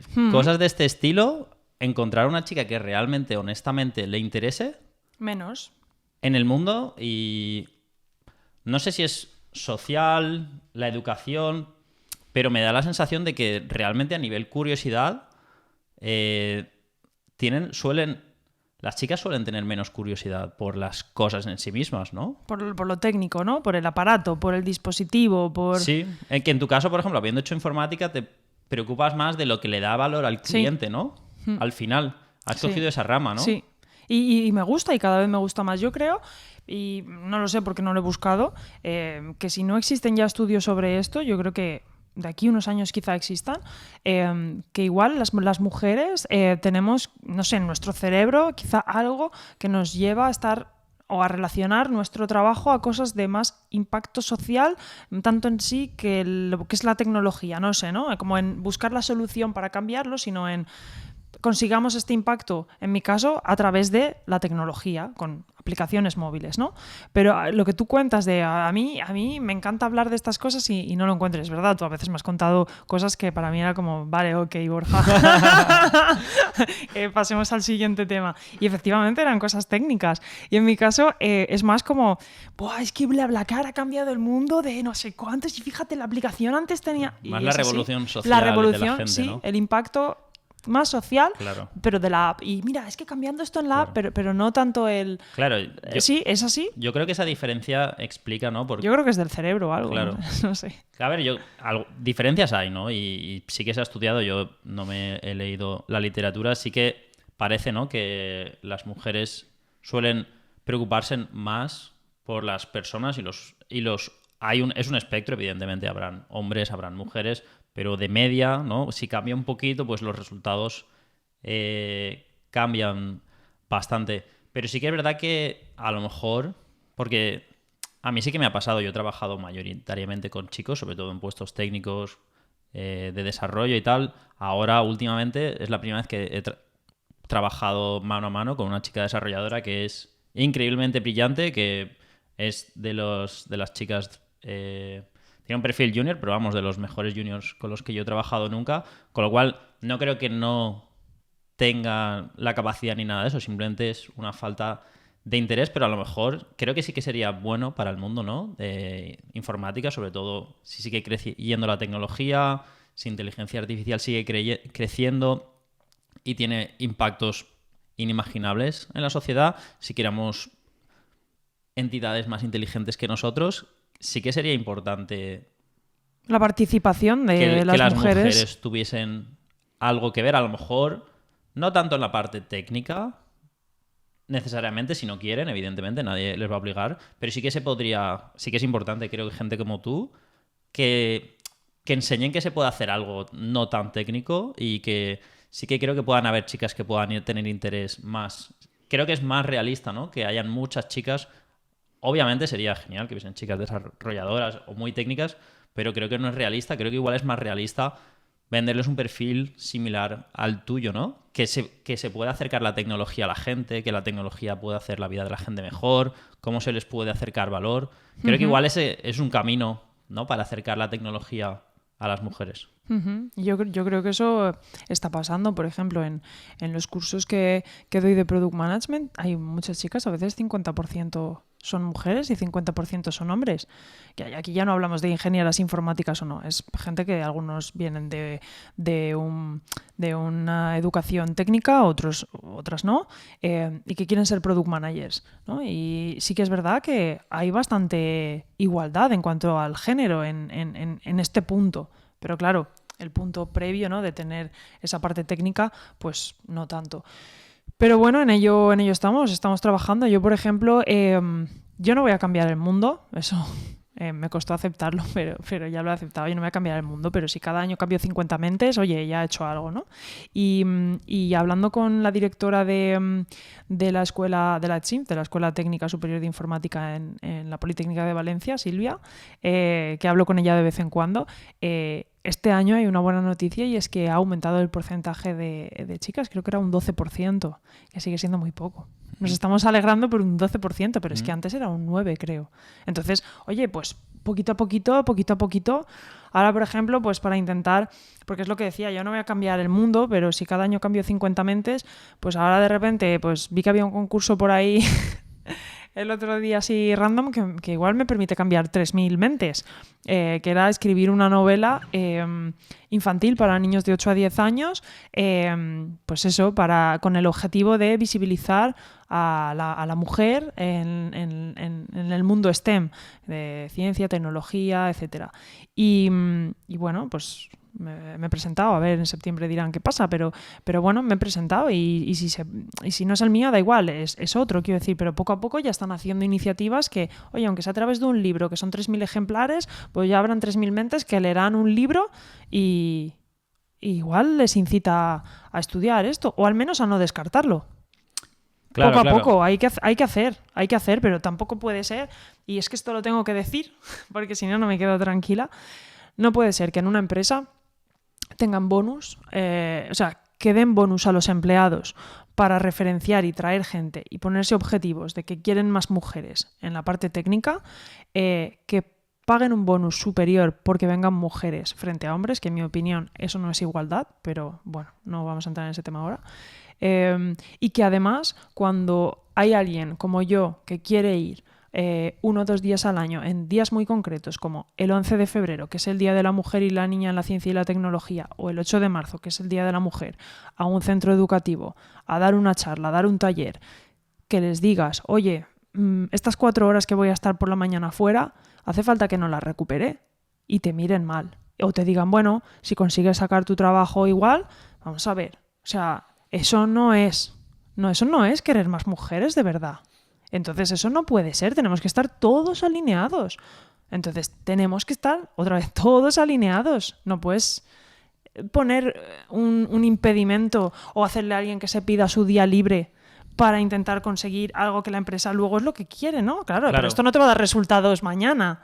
Claro. No sé. También imagino que tiene un poco que ver con el perfil de empresas con las que tú sueles trabajar, que son startups, que igual si fuese una empresa muy grande, financieramente estable y tal, igual sería más fácil hacer ese tipo de movimientos, de que la empresa financiase Podría ser, pero cuando también hablan de people first, lo primero de la gente, queremos que... Pues bueno, tiene que haber una coherencia. Entonces, simplemente lanzar este mensaje para aquellas empresas que realmente, de verdad, quieran más mujeres, que está muy bien que se pongan sus objetivos para conseguir más mujeres, pero que también dejen y que inciten a que una vez al año alguna de las mujeres que tengan que vayan y que no les hagan recuperar esas horas, que solo son 4 horas en un año. ¿Y por qué crees que hacen...? O sea, porque a lo mejor lo estás vendiendo como si lo hiciesen de forma altruista, para que mejoren las mujeres en la industria, pero puede ser... ¿Por qué quieren estas empresas que hayan más mujeres en su empresa? ¿Por qué dan mayores bonus por contratar a una mujer, etcétera, etcétera? ¿Cuál crees que es la motivación o las motivaciones detrás de esto? Yo creo que hay varias. Una, y quiero pensar que esta es la que predomina, pero a veces no lo pienso, es que la mujer y el hombre, yo insisto, no he leído sobre esto, no tengo nada científico que lo pueda demostrar, pero tenemos modos de pensar diferentes y creo que nunca van a ser, ni creo que deban ser iguales a la hora de pensar en ciertas cosas, ¿no? No hablo de respeto, no hablo de esto, hablo de creatividad, de asertividad, de liderazgo, no sé, de este tipo de cosas, ¿no? De compañerismo, bueno, todo este tipo de cosas. Yo creo que también... de empatía, por ejemplo, suele ser más alta en las mujeres. Exacto, o también exacto. suelen tomar menos riesgos, suelen ser un poco más conservadoras Por ejemplo, en la toma puede ser. de riesgos. Entonces, estas diferencias, ¿no? El hecho de que tengas más mujeres en un equipo hace que tu equipo al final se enriquezca más, lógicamente. Si tienes un equipo de desarrollo que todos son chicos, pues al final no está esta parte femenina, por así decirlo, no sé cómo explicarlo, ¿no? Pero entonces es enriquecedor que esté. Yo quiero pensar que por ese motivo quieren captar más mujeres. Pero luego está la otra cara de la moneda en la que efectivamente creo que incluso hay como algún tipo de ayudas o subvenciones o no sé, a empresas que contraten más mujeres o entonces ¿qué? ¿Solo por el dinero? Realmente, o sea, ¿vas a elegir a una mujer también a costa de todo sin que tenga unas capacidades que estás buscando en tu empresa que necesitas en ese momento en un rol, pero aunque no las cumpla... Claro. Como me dan más pasta la voy a coger para decir que tengo más mujeres y esa es la parte que a mí no me gusta y claro, yo no lo sé porque no tengo mi empresa, yo no sé eso cómo funciona y no lo sé, pero yo creo que están esos dos factores ahí y no sé cuál predomina sobre cuál en cada caso. Sinceramente no lo sé, quiero y me gustaría pensar que es el primero, pero bueno, supongo que habrá de todo. Claro, yo sí que estoy convencido que el primero es uno de ellos. En empresas tecnológicas yo por lo menos siempre he visto un poco que los equipos intentan hacer multidisciplinares, ¿no? Siempre tienes, pues, si tienes perfil de gente súper técnica en el espectro, ¿no? Muy, muy, muy técnico, que a lo mejor les es más difícil comunicarse, pero que pueden ser unos cracks programando, resolviendo problemas. Si solo tienes ese perfil en tu equipo, seguramente vas a tener la comunicación con lo que necesitas hacer, con el afinar del proyecto, lo que aporta valor al cliente, va a estar un poquito rota, ¿no? Entonces seguramente esta gente va a necesitar para problemas a lo mejor de muy bajo nivel, pero vas a necesitar en general un equipo bastante multidisciplinar y cuanto más multidisciplinar seguramente, no sé si hay un límite, pero bueno, en general te vas a beneficiar de que hayan personalidades un poco distintas y yo creo que ese es uno de los factores sin duda. Yo creo que luego también que en empresas pues tendrán que mirar lo que es mejor para ellas, etcétera, aunque sí que habrán puestos, ¿no? Me imagino si es un puesto, un equipo técnico, pero las decisiones que va a tomar son políticas, por ejemplo, sí que imagino que ahí sí que debería haber una representación más igualitaria, a lo mejor de mujeres, ¿no? Y que en este caso quizás sí tendría sentido, ¿no? Poner unos límites de hombres y mujeres en ciertos entornos concretos, ¿no? No creo que se deba aplicar así en general en la sociedad, en las empresas por lo menos. Pero sí que puede haber espacio para que estas cosas ocurran, ¿no? Debería haber este espacio, pero ya te digo, yo es que a veces no sé cuál es el motivo. En cualquier caso, es positivo, o sea, debe ser positivo, pero tampoco a costa de todo, simplemente para que te den dinero, ¿no? Porque a la mujer incluso, yo he escuchado casos de mujeres ingenieras informáticas que llegan hasta dudar de si les han contratado solo por ser mujeres y no por sus capacidades. Claro. Entonces... Vale, que allí pueden jugar temas de autoestima, de muchas cosas, pero jolín. O sea, ya ha llegado un punto en el que hasta casi se está transmitiendo que eres mujer, te contrato. Y es como, pero igual soy más que mujer, ¿no? Igual tengo una serie de capacidades que no encuentras o experiencia que no encuentras en otra persona, ¿no? Y esto está llegando a pasar y es triste. Claro. Es triste. Claro, yo en mi caso sí que alguna vez cuando he leído currículums y tal, pues sí que es verdad que en concreto para contratar desarrolladores los currículums de mujeres son bastante raros y si en mi opinión, por ejemplo, es que si hubiesen dos personas, digamos, teóricamente iguales, que no idénticas y una fuese mujer, pues yo siempre he trabajado en equipos de todo chicos. Pues, ¿cogerían a la mujer? Pues yo personalmente votaría por coger a la mujer, ¿no? Si fuesen idénticos, pero si el chico es mejor...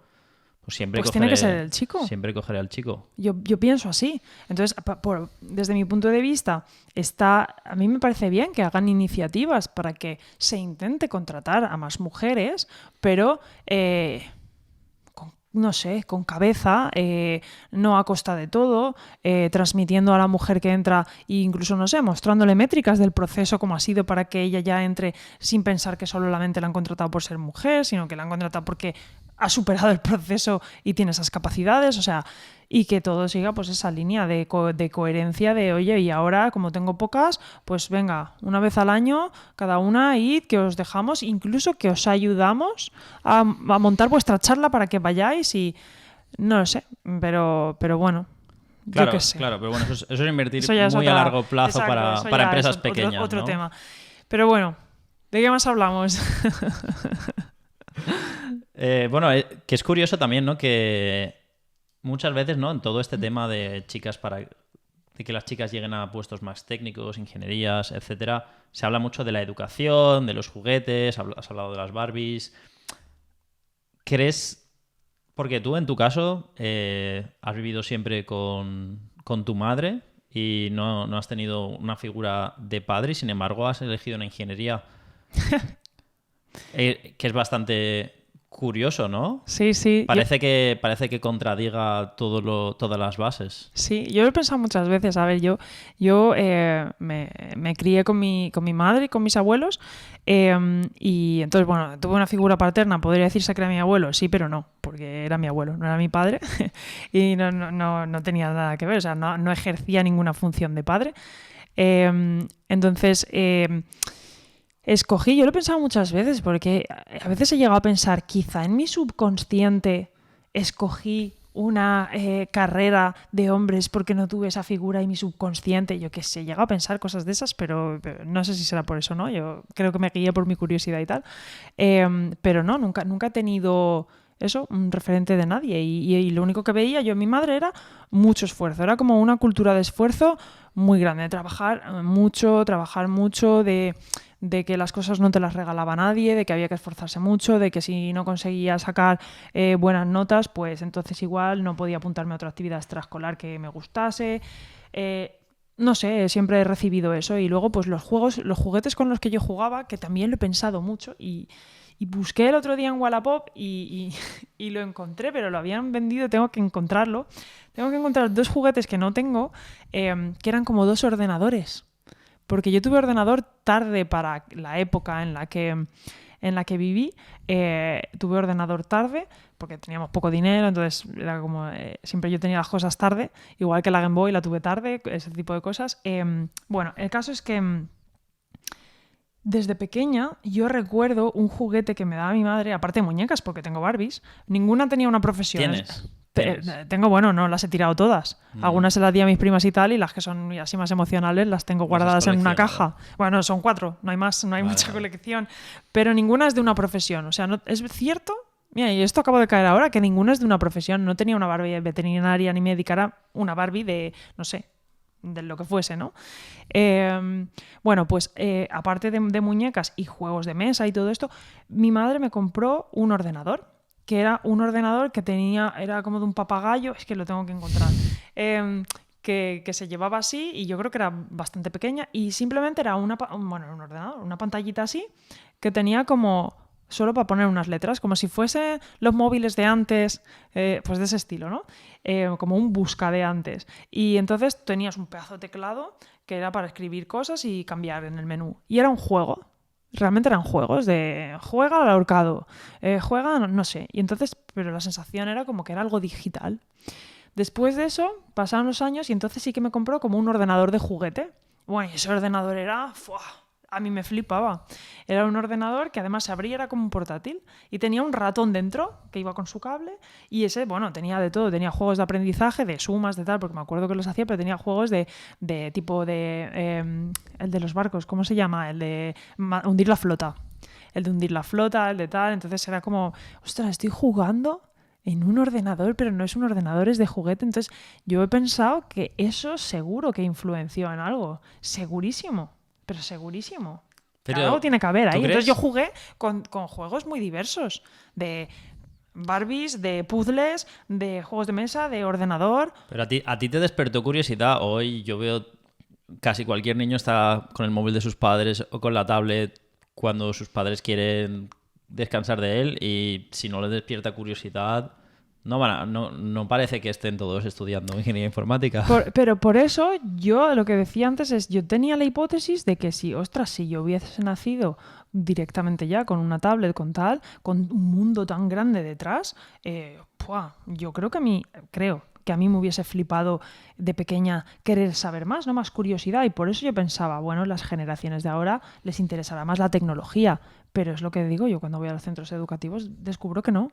Que es como, no sé, como tengo un vaso. No me pregunto cosas sobre si el vaso es de cerámica, claro, si transmite calor, si me voy a quemar. Es como, tengo un vaso. Claro, yo creo que es importante preguntarte si habrá gente más curiosa sobre las cosas y gente que no. Habrá, seguro, claro. Yo siempre he sido muy curioso, una de las razones para montar este podcast y por la que me encantan los podcasts. He escuchado muchas horas de podcast y era tan pesado preguntándole a mis padres ¿por qué no sé qué? ¿Y cómo funciona esto? Mis padres me regalaron un libro que era no sé cuántos mil porque es que al final... ¡Buah! ¿Qué dices? La verdad que era un poco aburrido, realmente no me soluciona nada. Un par de años después tenía ordenado mi habitación con Google y eso sí que fue lo que sació mi curiosidad, porque se lo puedo preguntar todo a Google. Y esto hay una analogía, no me acuerdo dónde la leí o la escuché, que decía que la curiosidad es algo también que se entrena, ¿no? Y que hoy en día, si eres curioso, pues puedes entrenarla. Si en la Edad Media tú preguntabas ¿por qué es azul el cielo? Y no obtenías respuesta y hacías un par de preguntas más, si nadie te las contestaba, pues dejabas de preguntar cosas, ¿no? Pues la religión, ya está, porque Dios lo ha hecho así. Pero hoy en día, si a todo lo que preguntas hay información de calidad, vídeos, hoy en día podcast de muchísimo nivel, yo creo que eso también hace que te mantengas curioso, ¿no? Que entrenes esa curiosidad, que siempre quieras aprender más y creo que es bueno, yo me siento muy agradecido de haber nacido en una época en la que puedo saciar toda mi curiosidad, ¿no? Uh-huh. Que imagino que igual para ti también es similar, porque he aprendido un poquito de tu infancia, imagino, ¿no? Leyendo tu libro, en el que... ¿El libro? Que Andrea, bueno, como ha comentado antes, ha escrito un libro infantil. No sé si... Pero no existe como... Es una obra. Vale, yo creo que ahora se le puede llamar cuéntanoslo. obra... No voy a contar de qué es. No lo puedo contar. Pero cuéntanos... No nos quieres contar nada He sobre dicho tu que me he libro. presentado a un concurso. No lo vas a publicar nunca. No, primero vamos a ver qué pasa. Hasta septiembre no lo dicen. Ya haremos otro podcast después de esto a ver qué ha pasado. No puedo decir nada de esto. Vale, no quieres hablar. ¿No quieres hablar del libro? Pues nada, Andrea, la verdad que ha sido un placer que vinieses hoy aquí y que vengas a pasar un par de horas aquí a un proyecto que hasta hace 2 horas pues no existía. Qué guay. Y ahora ya, pues ahora ya existe. Gracias a ti, pues ya tengo grabado el primer episodio. Así que nada, infinitas gracias, la verdad, Andrea, por haber venido. La verdad que me ha encantado sentarme contigo y ¿con un micro? hablar largo y tendido, y tener el micro delante nos ha hecho, no sé, profundizar en ciertos temas. He aprendido cositas de ti, he aprendido un poquito más y la verdad que me ha gustado, me lo he pasado muy bien, así que muchas gracias, Andrea. Muy bien, de nada, a ver cómo continúan los podcasts de Borja. Vamos a ver, vamos a probar y a testear. Bueno, pues gracias por pensar en mí para este primer podcast y ahora depende de vosotros. Gracias por escuchar mi conversación con Andrea López. Si tenéis comentarios, podéis dejarlos en el vídeo de YouTube. Nos vemos a la próxima.